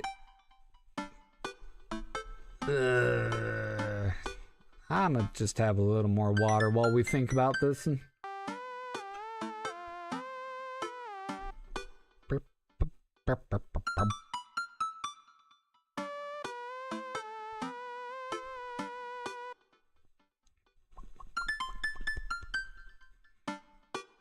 You know what? If there's food, I'm excited. I'm all over those terrible store-bought sugar cookies that everyone brings to parties. Yeah, those are bad. Which means there are more for me. So, you want to meet some of the people in the neighborhood? I'll probably end up standing uncomfortably in the corner with a plate of food and hope that nobody talks to me. Mood!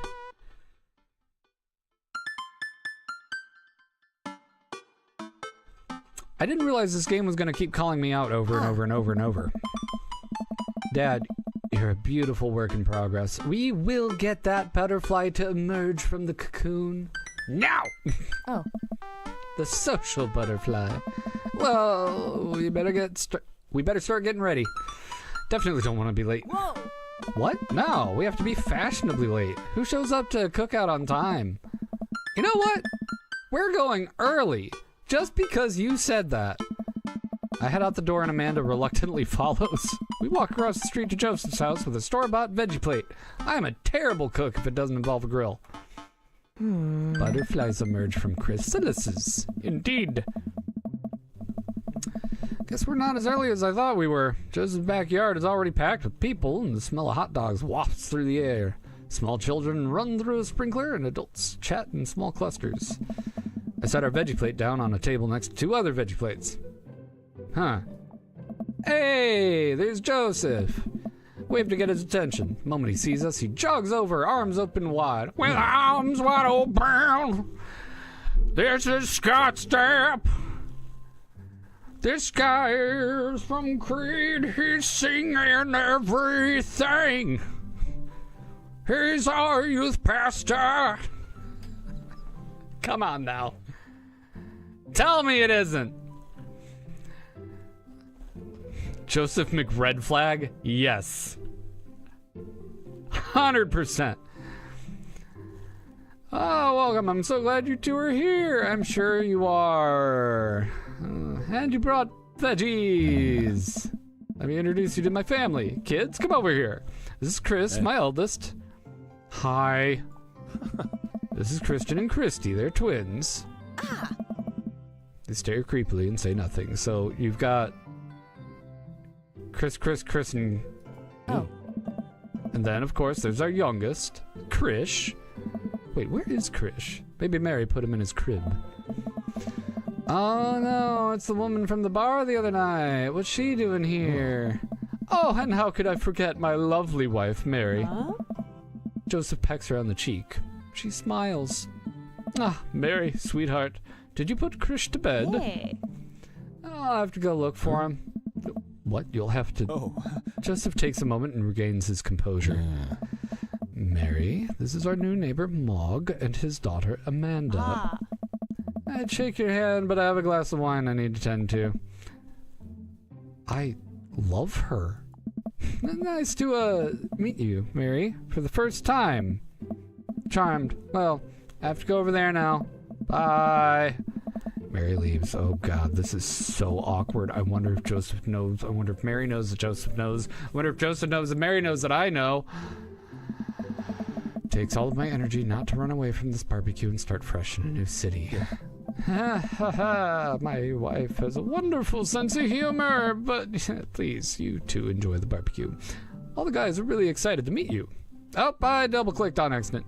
Amanda and I mill around and try some of the food spread out on the table. I pick at the deviled eggs. She grabs a small paper plate and immediately begins piling it with baked goods. I just don't want to have to make friends. Come on, Dad. Who are you going to party with when I go off to school? But I don't want to have to do pleasantries. I feel so seen. I feel so fucking seen. Oh, no. Oh!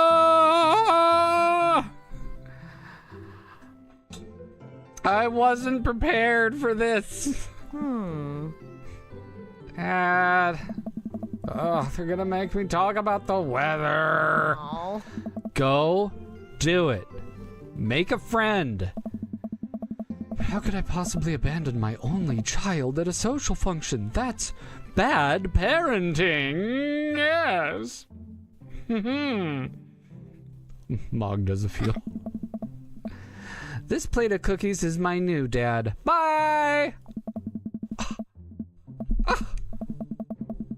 Amanda shoves me into the center of the yard. Well, and here goes nothing. I look around the party and I'm surprised to see some familiar faces. Isn't that the barista from the Coffee Spoon? I met that guy at the bar. Yes, he got in your pants a little bit. Remember? Did that guy throw a frisbee at my head? Isn't that the guy throwing the fit in Dead Gotham Beyond? And that's Amanda's teacher. And I know Craig. Wait a second. All these people live in our cul-de-sac. That can't be right. I'd better investigate. I want to talk to the group that includes Matt for no particular reason. Matt and Hugo seem to be embroiled in an intense discussion. Craig looks on, smiling politely. I walk over to say hello. Well, I don't think it's fair to try and compare two art movements like that. Periods in art only exist because they're a unique byproduct of the social and political climate of a time and place. And to try and take something like, say, the Rococo period and compare it to postmodernism in America, you're completely disregarding the context in which a work of art is created. Matt and Hugo seem to be so busy talking that they don't notice me. Craig leans in. Dude, I have no idea what's happening.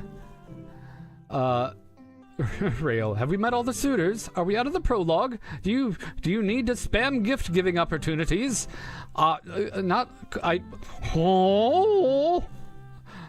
Maybe. Hugo word salad Vega. Dude, I have no idea what's happening. Craig, same. I don't want Craig to feel excluded, but I also don't want to not talk to them. Yeah, Craig, let's chat. Let's chitty chat. Turn my attention to Craig. He seems a little more attentive on my existence. How'd resistance training go the other day? Oh, great. Well, River is a great cheerleader, ain't you, tiny bro? Greg grabs River's arms and waves them around. Wah-ha-ha-ha! That's adorable. You can do it, Dad. I'm so proud of you. I'm sorry for pooping on you. that was charming. She must be a handful at that age. Oh, they always are. Nice. It's so worth it. Craig grabs River's arms again, waves him around. Also, sorry for throwing up. Oh, yeah. Also, I'm sorry for throwing up on you, Dad. How you settling in? Almost done. New place is perfect. Never get too comfortable. Dude, almost done. Almost done. We're making headway.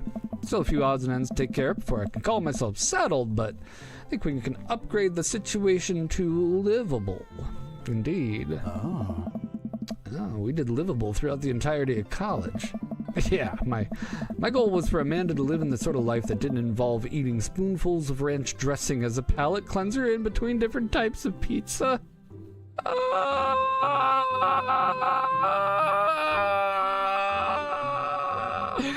That's funny shit. That's very funny. Right. She still does it, though. Oh, no. Hey, she takes after her dad. Oh, Mog, how are you liking the neighborhood? That's pretty nice. Everyone's been super friendly. Hey. Seems like your daughter's fitting in just fine. Matt points across the yard to where Amanda, Daisy, and another young girl are playing. They're all sitting cross-legged in the grass, picking weeds and weaving them into little flower crowns. It's pretty adorable. A girl I don't recognize jogs over to us. Oh, what is it, sweetheart? It's a flower crown. Thought you'd look cute in it. Oh, there's only one way to find out. Oh, that's adorable. Matt takes the flower crown and places it on top of his head. Am I cool now? The girl stares at him, thinking it over. Nope. But you're slightly less uncool than you were before you put it on. Hey, Mog, this is my daughter. Hello. I'm Carmencita. Amanda comes over with Daisy in tow. Dad, look, I'm making friends. Are you making friends? You better be making friends. I'm doing the work. You better be doing work too, Dad. You see? Yeah, actually, Amanda, you remember the cool barista from the coffee shop, Matt, and my old college friend, and your teacher. Whoa! Oh, hi, Mr. Vega. I didn't realize we were neighbors. Yep. You still gonna get me that overdue term paper? Aww. Great seeing you. We're not talking work while we're at a social function. Bye. Amanda finger guns her way out of the conversation like a champ. She learned the finger gun move from me. I'm very proud. She's definitely a charmer. Speaking of which, where did my son go? Sweet Manchego. Hugo looks around the party. I must finally spot him because his eyes go wide. Ernest Hemingway Vega. Are you smoking the devil's leaf? The reefer? Ernest is holding a lit cigarette. No. I see Ernest across the way. He casually takes a long drag of his cigarette and then flicks it into a gutter. Unbelievable. Excuse me. Hugo marches over to Ernest while I turn my attention to Matt and Craig. Kids, right? Hey. Man, I do not envy Hugo. Last barbecue we had, Ernest tried to shove a sparkler down Joseph's pants.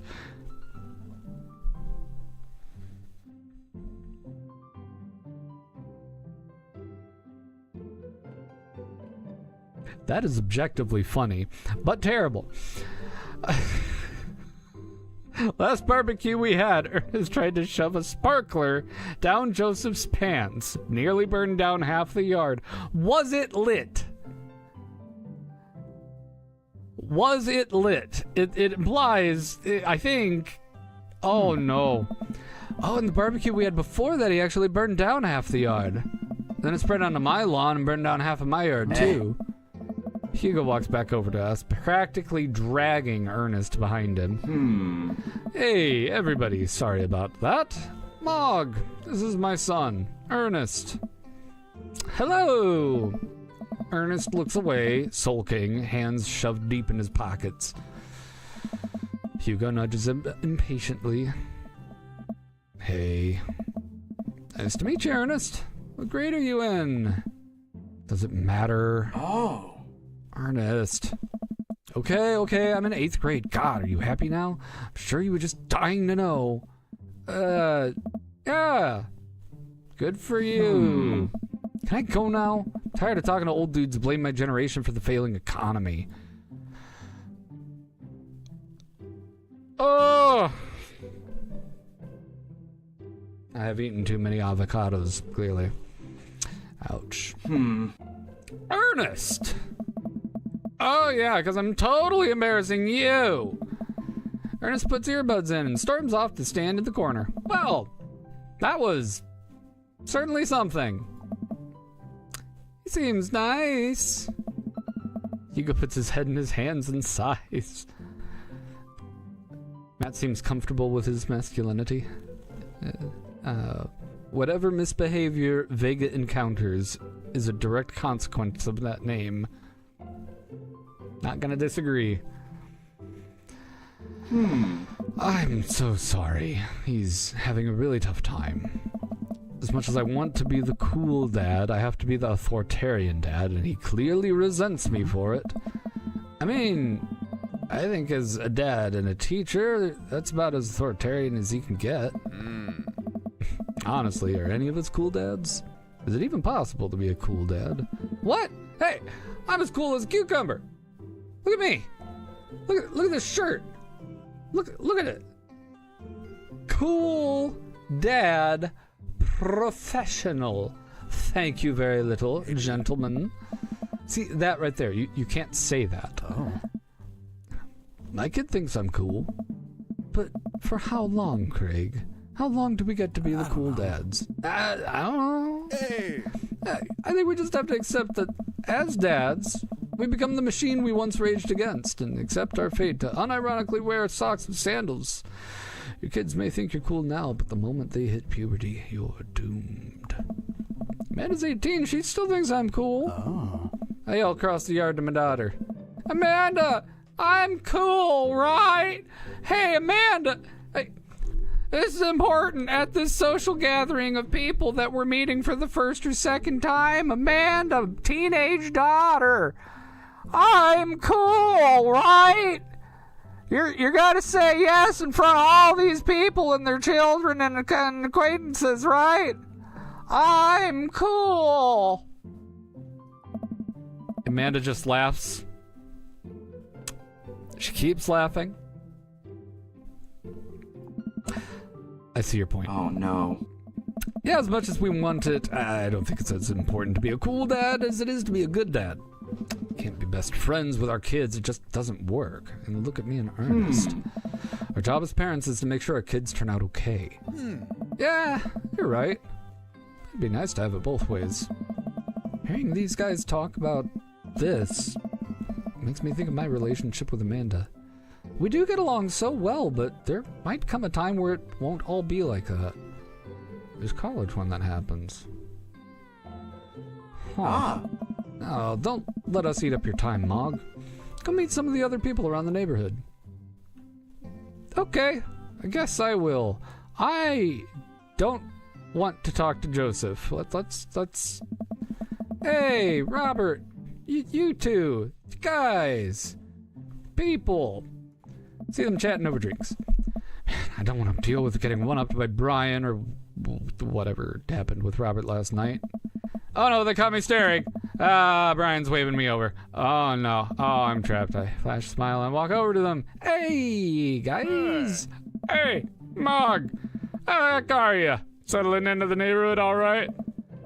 Oh, you betcha. Got the living room in order at least. It's great to hear.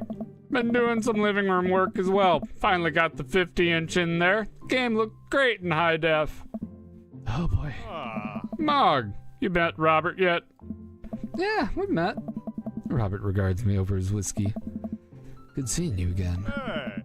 We're We were just talking about my most recent camping trip. Spent a night out in the woods with Daisy and Maxwell. She's definitely an outdoorsy one. Even caught her first fish. It's good to see you taking your daughter out like that. Bet she loved it. And it's great that she loves the outdoors. Mine loves being inside. Brian raises his eyebrows at me. Being inside, making art. She won a local competition for that art. Yep. Did I put that on too strongly? Robert stares at me blankly for a second. Anyway, I haven't gone camping in years. Not since the last time. Oh, same here. Things kind of change when you have Wait, what happened to the last time? Robert takes a long sip of whiskey.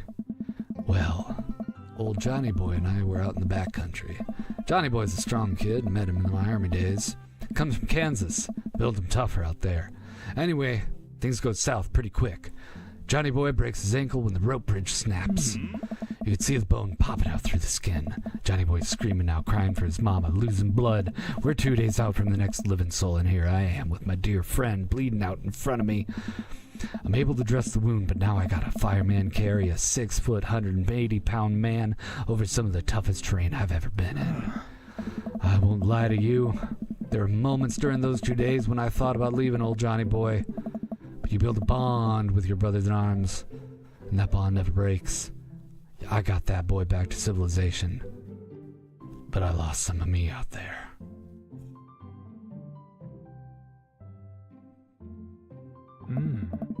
Guess that's camping for you. Brian and I stare in disbelief. Robert takes another long sip of whiskey. I'm just kidding. My friend John and I went inner tubing down a river and he lost a flip-flop. Miss that kid.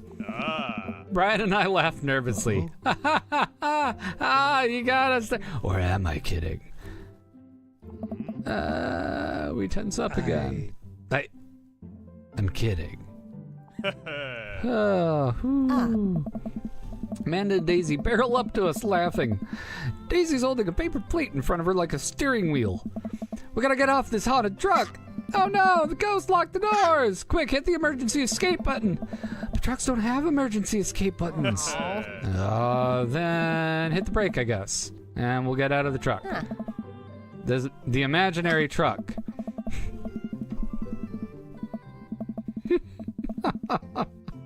Anyway, we're safe from the ghost, but how will we ever survive this Arctic tundra? Daisy, you might have to eat me. Are you prepared to do that?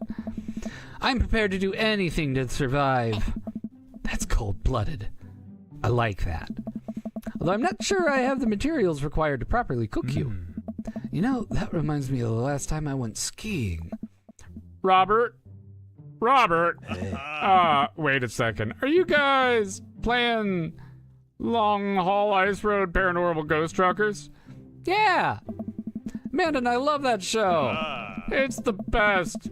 Especially that episode where Callum hides Flint's keys and Flint retaliates by breaking an ancient cursed urn and sending the spirit after him. Yeah, it's such quality reality television. I don't watch a lot of television, but I do enjoy that show. That, or documentaries. Alright, Daisy. Found us a couple of bugs. They're gonna make a great meal. Lots of protein. Gonna keep us from starving out there in this harsh, icy wasteland. But there's a whole table of food over there. Daisy, it's a game. We're playing pretend. It's what kids do. Live a little. Amanda gives Daisy a handful of gummy worms from the snack table. They eat them with mock disgust. Let's go find kindling for a fire. Yeah! But not an actual fire. Because we're playing pretend? No. Now you're getting it. Daisy and Amanda run off. What a cute couple of kids. Man, I never seen her get along with someone so quickly. I guess Amanda just has that sort of way with kids. That's kind of amazing. Daisy doesn't usually get along with kids her age. Nice he's not trying to one-up me this time. Maybe we can have a regular friendship after all. Really? She just kind of keeps to herself. Her teachers say she spends every recess in the library. I think the other kids are intimidated by her intelligence. There it is. I wouldn't worry about it too much. Amanda was shy at Daisy's age, too. She used to have a habit of crawling under tables and crying every time we took her to a restaurant. She bit people, too. Oh, kids, right? Wow. Gotta love them. You're required to. By law. I hear that. Well, since they're getting along so well, maybe we should try to put together a little play date for them. They do seem to get along really well, but the thought of continually hearing about all of Brian's accomplishments is rough.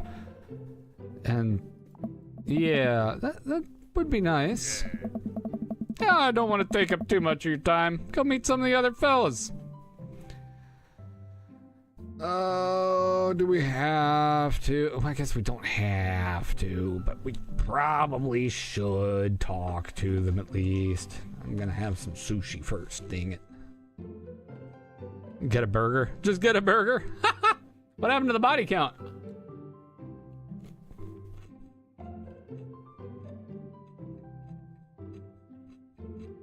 Damien is a buffer. That's a good point.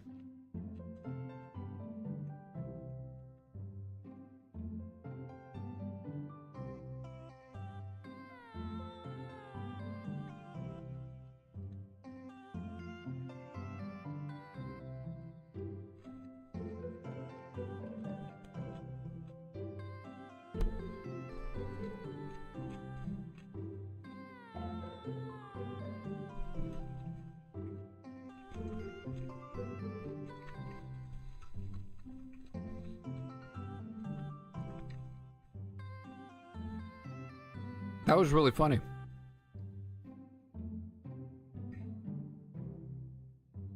I almost did a spit take to the point where I almost had rice going up my nose. Oh my god. You only want to add Joseph to your body count if it's actual murder. Yeah, well, we get her bet some of that there date on the target. Spot Joseph chatting with that guy from Dead Gotham Beyond by the grill. I wonder what they're talking about. Walk over to them. It's the Battle of Pipe Organs is the music I'm hearing in my head for them.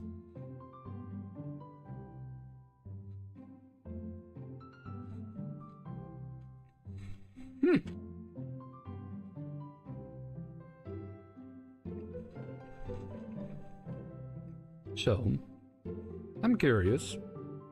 Can you walk me through why you had your house painted black? Huh. Oh, where do I even start? The house stays warmer in the winter, provides an artistic contrast to the rest of the neighborhood, and it complements the crimson interior perfectly.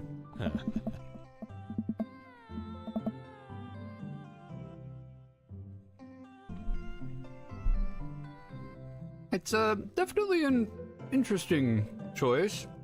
This guy's trying to start an HOA. Thank you. I'm very proud of my abode. Mog, I was just having a conversation with Damien here about his aesthetic design decisions. Damien regards me up and down with a warm but critical eye. How do you do? I don't believe I've had the pleasure. I think we saw each other briefly, or I saw you in Dead Gotham Beyond the other day.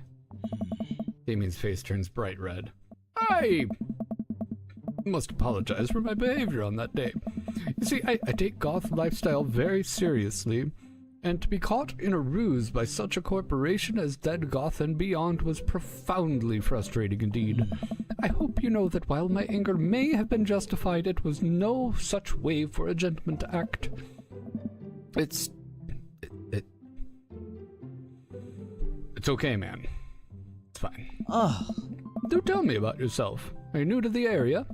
Yes. My daughter and I just moved in from the other day. She's the one I took to Dead Gotham Beyond. Very good taste on her part. Does she partake in the golf lifestyle? I think for a second. I look over to Amanda, who's hanging out with some of the older kids in the neighborhood. What? Hey, Amanda! Hey, Amanda! Hey! I'm gonna yell at you over the entire party again, all the way over there. Amanda, this is important enough for everybody to hear and for them to stop their conversations as they look at me being loud.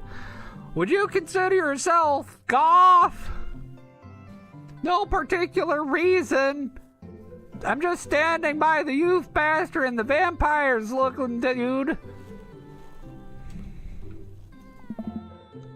Amanda yells back. I wouldn't necessarily try to fall under any one specific label, but I guess if I had to choose, I would describe myself more as twee hipster with some non-core leanings. Bats are cool, though. Ah, pity. Are you enjoying the party so far? I just figured we were going for the chastity route after the first strikeout. Nah, we're going wherever our dopamine takes us. I missed the button the first time. It's like peering into a mirror universe where there are little moglings in the world.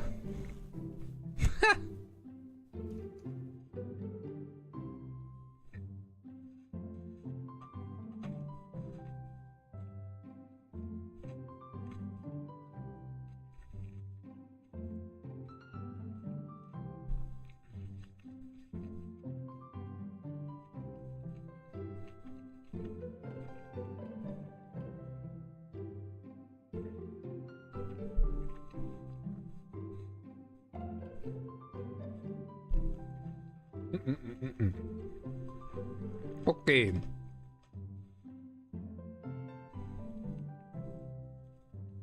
Food. Good. Okay, so definitely. Thanks so much for putting this on. Nice to be in a cul-de-sac where everyone's so friendly and welcoming. Oh, yeah. Amanda walks up to the conversation. I also like The Lost Boys a lot. Really good movie. Does that count as goth? That it would, my dear. I don't believe we've had the pleasure of meeting. Damien Bloodmarch at your service. Damien finishes his sentence with a flourish and a bow, producing a single rose and offering it to Amanda. Oh, this guy. Amanda blushes and returns the gesture with a curtsy. My, you do know how to treat a lady. Hello, Amanda. In creepy oh, hang on, I can actually do that. Hang on. I got a thing for it. Where is it? There it is. This is important enough for another break 30 seconds after the last Mog tangent of eating rice. Hang on. Ready? You ready for this? Oh, this is gonna be terrible. Alright. Alright, how are the levels on that? Okay. Hello, Amanda.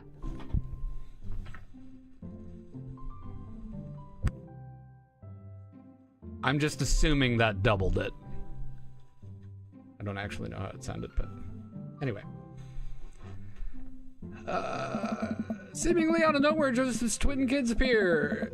Are they speaking in unison? I don't like that. Huh? Hi! Hey! Would you come and play with us? Come play with us. Forever. Guys, enough with the creepy twin shtick. We've talked about this. Kristen and Christy slowly back away. Where do you think they got that from? Mary pops into the conversation, wine in hand.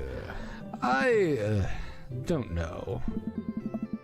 Mary takes a long sip of the wine. I think I might have taped over a VeggieTales VHS with The Shining. Who knows? She takes another sip of her wine. Taped over a VeggieTales with The Shining. Ah! Where's Krish? Wasn't he with you? Weren't you looking for... You had him a moment ago. Oh, he's probably stuffing dirt in his mouth. He'll be all right. Toddlers are resilient. Mary tips her glass to me. Ain't my first time to the rodeo. It's my fourth. Give it a rest, buddy. I have squeezed 4 little sweetheart. Would you do me a favor and please find Krish? That would be great. I'm sure he's fine. Mary. Huh? Okay, jeez. Mary finishes her wine and wanders off. Dad, can we go now? Huh. Ah, Lucian, have I introduced you to Mog yet? Hey, it's that punk from Amanda's school. I remember you. Whatever. It's no way for a young man to speak to his elders. Be polite. Lucian bows. Whatever. Lucian bows again. Mr. Christensen, may I have a veggie burger, sir? Coming right up, bud. Are you vegetarian? Yep. Make that 2 veggie burgers. Did you know that some people in the Victorian area were vegetarians? They described carnivorous type people as bloodlappers. Dad. That's really interesting, Damien. Joseph turns to the grill. Just a hint of a tattoo peeks out from underneath his sleeve. Can't believe I didn't notice it before. Looks like the bottom of an anchor. Whoa, is that a tattoo? Yeah. Yup. Wasn't always a youth pastor, you know. That's so cool. Wanna see mine? What? What? Lucian pulls back some rubber bracelets, revealing a lopsided 666 in black ink. My buddy gave me a stick and poke tattoo last week. Think it's healing up pretty good. Catching up on chat here. That voice has to notify neighbors when it moves into a neighborhood and it can't live too close to a school. Lucian. We'll talk about this later. Oh, you're... Okay. Hey? Damien's kid. Oh, that's pretty cool. What's the significance of the tattoo? I don't know. I just thought it looked sick. Well, my opinion, the only reason you need to get a tattoo is because you want one. Careful, though. That number carries weight. Man, Joseph is a way cooler youth pastor than I thought. Ugh. Just figured youth pastors popped out of the womb with the Bible. Whatever he did before preaching. Ugh. No. It gives me the ick. I don't like the youth pastor. And without further ado, let's work some magic. They did not have tattoos in Victorian England. Ah. Joseph closes his eyes, takes a deep breath, and gets to work. With the greatest of ease, he sets baddies on the grill, flourishing as he flips his spatula in the air. It's easily some of the best grill work I've ever seen. You guys think this is my first time in front of a grill? I was a bocce chef in my past life. Working faster now, effortlessly tossing cheese onto patties, perfectly grilling onions on the side, one after another. The dads take notice and crowd around Joseph to admire his masterful technique. There we go. You probably didn't know this, Mog, but Joseph's known around here for his grillmanship. He's ungrillevable, honestly. Hey! I tried to get on his level, but I just can't catch up. Oh. Let us keep studying. He has a rare quality about him. Mustard, we keep talking about this. Can't we just appreciate the artist? I've never seen him make a mistake. Hey, Okay, we need to stop. This is getting too cheesy. Please stop. All the children at the party boo the glorious display of puns in unison. All right, guys, food's ready. Please form an orderly barbecue. Amanda groans. We all grab our food and hang out enjoying perfectly cooked cheeseburgers. Hey. Man, it's so wild how all his dads live in the same cul-de-sac. Yeah, youth pastor's still married. Yep. Son, how could you? They did have tattoos in Victorian England, but they were considered taboo or exotic, indeed. Nice, isn't it? Feels like there's a real community here. Totally helps when you're a single dad trying to raise a kid. We're happy to have you here, man. Think you're gonna like this neighborhood a lot. Plus, Amanda seems to be getting along with all the kids. If she decides to get into the babysitting game, she'll make a killing. Oh. Hey, why don't you all add us all on Dad Book? Dad Book? Yeah, it's a great social network for dads to keep in touch with each other. We're all on it. If you ever need to reach out to anyone, it's the simplest way to do it. Sorry, I'm just an old-fashioned dad. Social media goes over my head sometimes. And don't worry, Pops, I'll help you figure it out. Rest of the barbecue goes along smoothly, and we trade stories and drink beer as our kids play on the lawn. Amanda breaks up a fight between Carmen and Sita and those weird twins. I think they wanted her soul. Hey, welcome to the neighborhood. We completed chapter 1. Woohoo! Amanda and I walk back to our place as the sun sets over the neighborhood. Pretty fun party, don't you think? I got a burger in me. It felt like it was a networking event. Wish I could have been playing Paranormal Ice Road Truckers.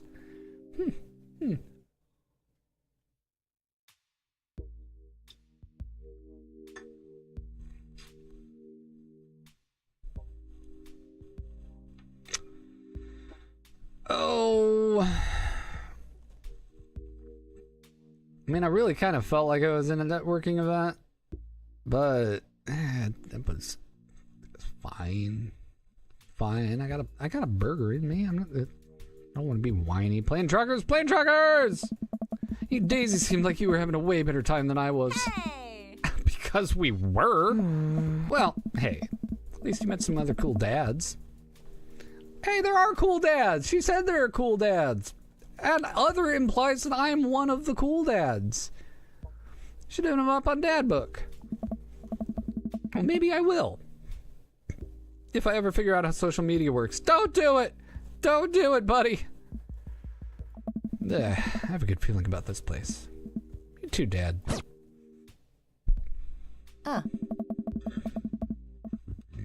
Pardon me. That burp came out of nowhere. Amanda and I arrive home with the remnants of our veggie plate. Seems like no one was really into the cauliflower. Any big plans for the evening? Actually, yeah, I'm gonna hang out with some friends. Oh. Is that okay? Of course. Just keep me posted. Be home before midnight. You got it. And be careful. I will. And make good choices. Of course. And call me if you need anything. Dad, you're not gonna do the thing where you just wait silently for me to come home in the living room with all the lights off, are you? What? No, I've never done that, and I will never do that. Okay. Do you have plans for tonight? Plans were kind of eat ice cream and watch TV with Amanda, but I'll find something to do. I'm gonna work on some stuff, see how long I can sleep for, throw a party. Woo woo. Hey, I'll work on some stuff. You know, dad stuff. Just relaxing tonight. Have fun, okay? Great. See you later. Okay, bye. Watch Amanda drive off into the night. I really do hope she has fun. I plop down in front of the TV and turn on some Wine and Dine Mastermind with celebrity chef Gavin Chapman. Looks like Gavin's making a roasted rack of lamb with rosemary mashed potatoes. Love to be able to cook like that. Although I think if I was actually good at cooking, I'd use my powers for evil. Like, just making baked Alaskas all day instead of any food of real nutritional substance.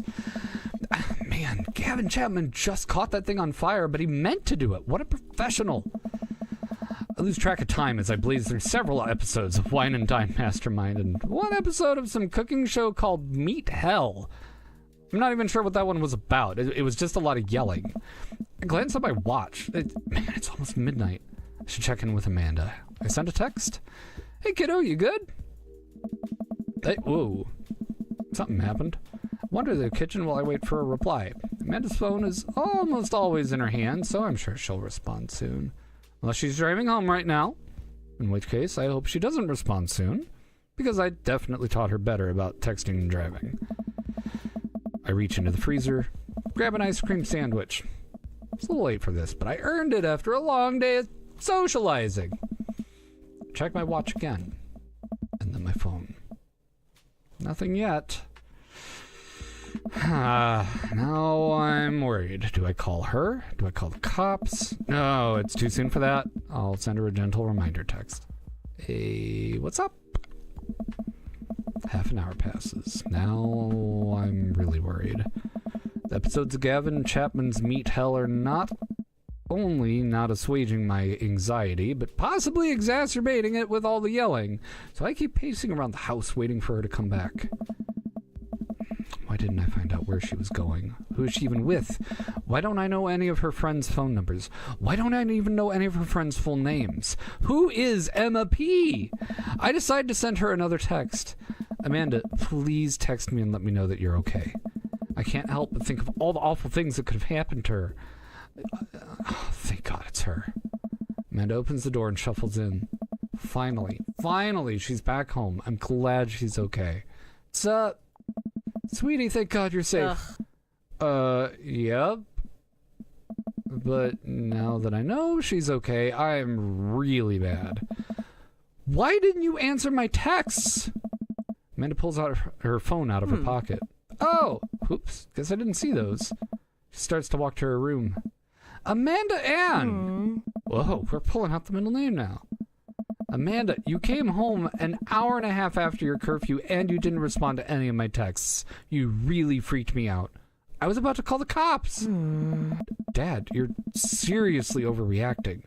You're not going to be like this when I go off to school, are you?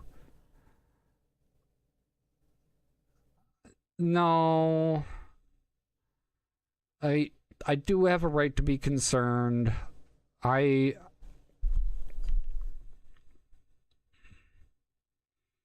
kind of torn between... This feels a little harsh and this feels a little too much. But it's honest.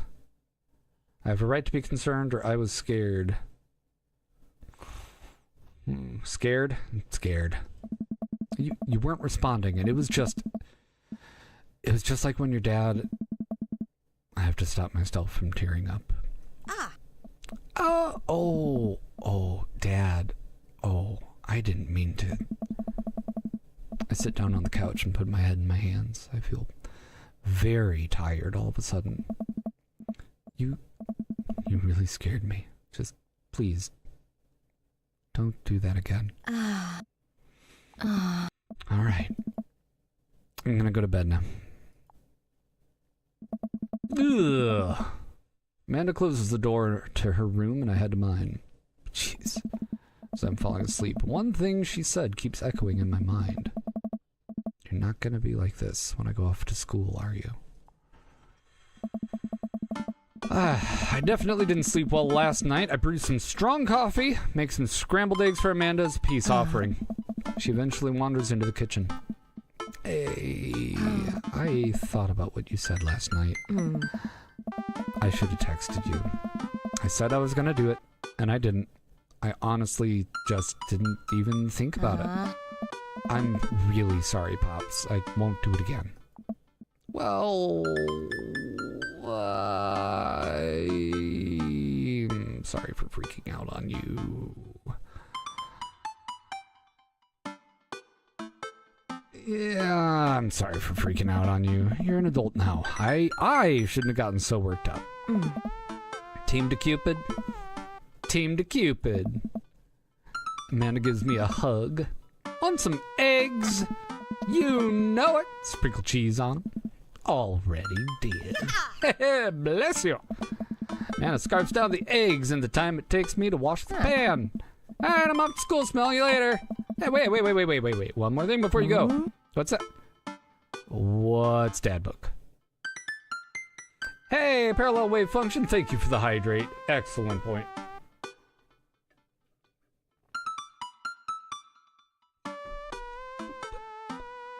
Yeah, so what's Dad Book? What be? It's a social media platform. Wait. What? What's a social media platform? Dad, I gotta go to school. This is gonna take too long. Come on, Amanda, I'm an old man. I can't put together a Dad Book profile on my own. All right, I'll help you sound interesting on the internet. Amanda spends the next couple minutes setting up my profile in Dad Book, which, as it turns out, is a place where dads can get together and talk about fatherhood. All right, Pops, we gotta fill out your profile. Let's set some of the likes and dislikes.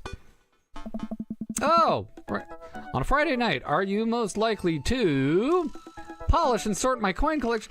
You know nothing about coin collections if you're polishing them. No, you do not. No, that reduces the value of your coin. Why does this game keep outing me? Netflix and grill, baby. Fall asleep watching the History Channel. Torment my children with dad puns. Sink into blissful oblivion. Sleep. Where's the gaming option? Where's the?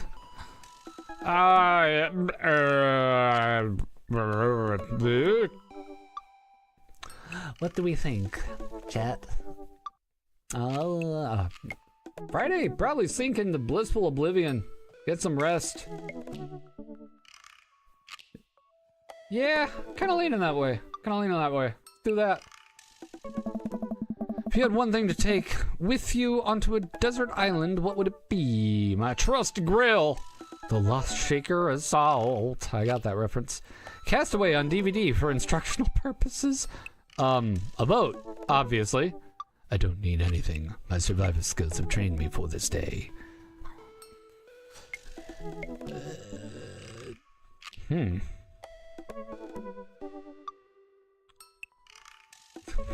the Lost Shaker Assault is such a, like, reflexive, perfect. Wow, I couldn't get the word. Perfect answer. What are your turn-ons? Strong dad arms. Tennis shoes with long white socks. No. A well-manicured lawn. Might have been at one point. Not really now. Smart street. Street smart. Smart streets.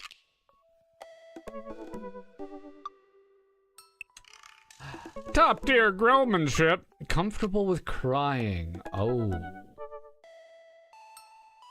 Obviously comfortable with crying. What did you want to be when you grew up? Technical writer for manuals and instructionals, a salty boat captain, a pro skater who is also an astronaut. I mean, kinda. Good father, president of space.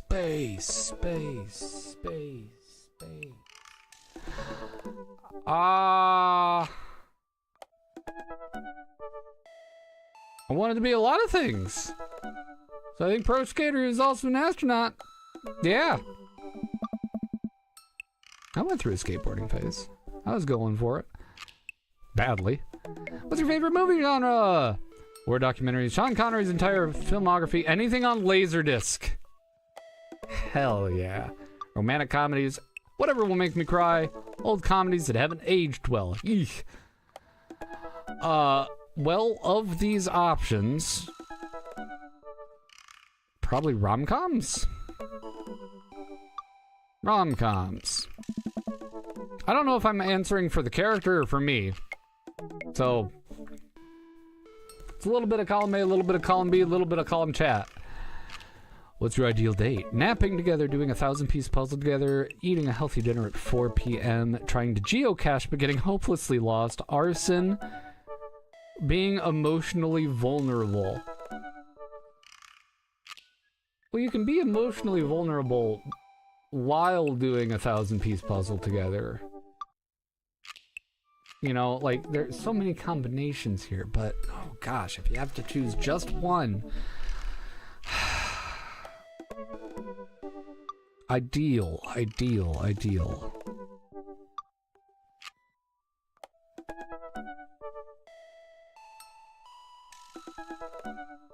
If I'm forced to pick, I'm gonna choose being emotionally vulnerable because that's what I want regardless of what the activity is. But chat, you got any fun ideas before I just go with the gut? Or I could roll a d6. That could happen too. Any opinions? Eating a healthy dinner at 4 p.m. is kind of lame though. Not gonna lie. Eating 5 handfuls of trail mix at 9 p.m. and calling it dinner. Now that's a pro take. All right, seeing nothing, let's go with being emotionally vulnerable. What would you never leave home without? Sensible partisan. And then arson comes through right after that. Spray. Spray, no! Right after the buzzer. Slam dunk. What would you never leave home without? Sensible cardigan, my sick vape, my book of word jumbles and a pen, a cool knife, my cripplingly low self-esteem. Out with you, game. No. I frequently forget my phone, keys, and wallet at home sometimes. Yeah. I spent a lot of time thinking about conspiracy theories. How proud I am of my child. Potential ends of the world. If I'll ever be able to love myself as much as I love my grill. When I get my next cup of coffee or lawnmower modifications. Now here's the thing, lawnmower modifications, I'm gonna extrapolate upon that and think that's like thinking creatively of solutions that you don't currently have and haven't necessarily seen things that would solve for them. So like inventing things in your head. I'm sure all of these tie to specific characters. Several of them, it's kind of obvious who the character is that it leans toward, but, you know, I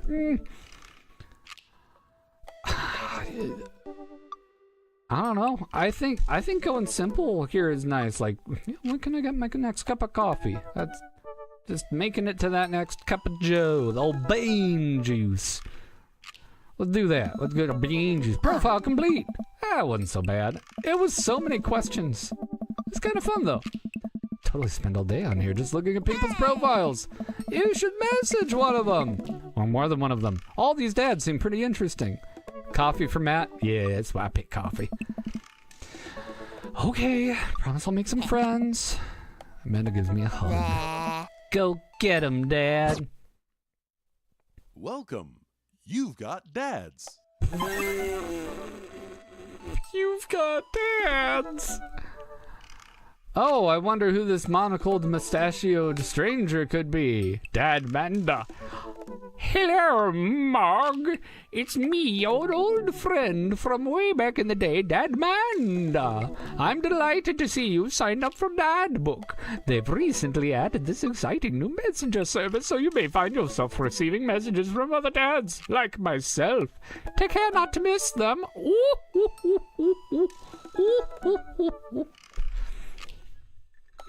Dad harem his daughter approved.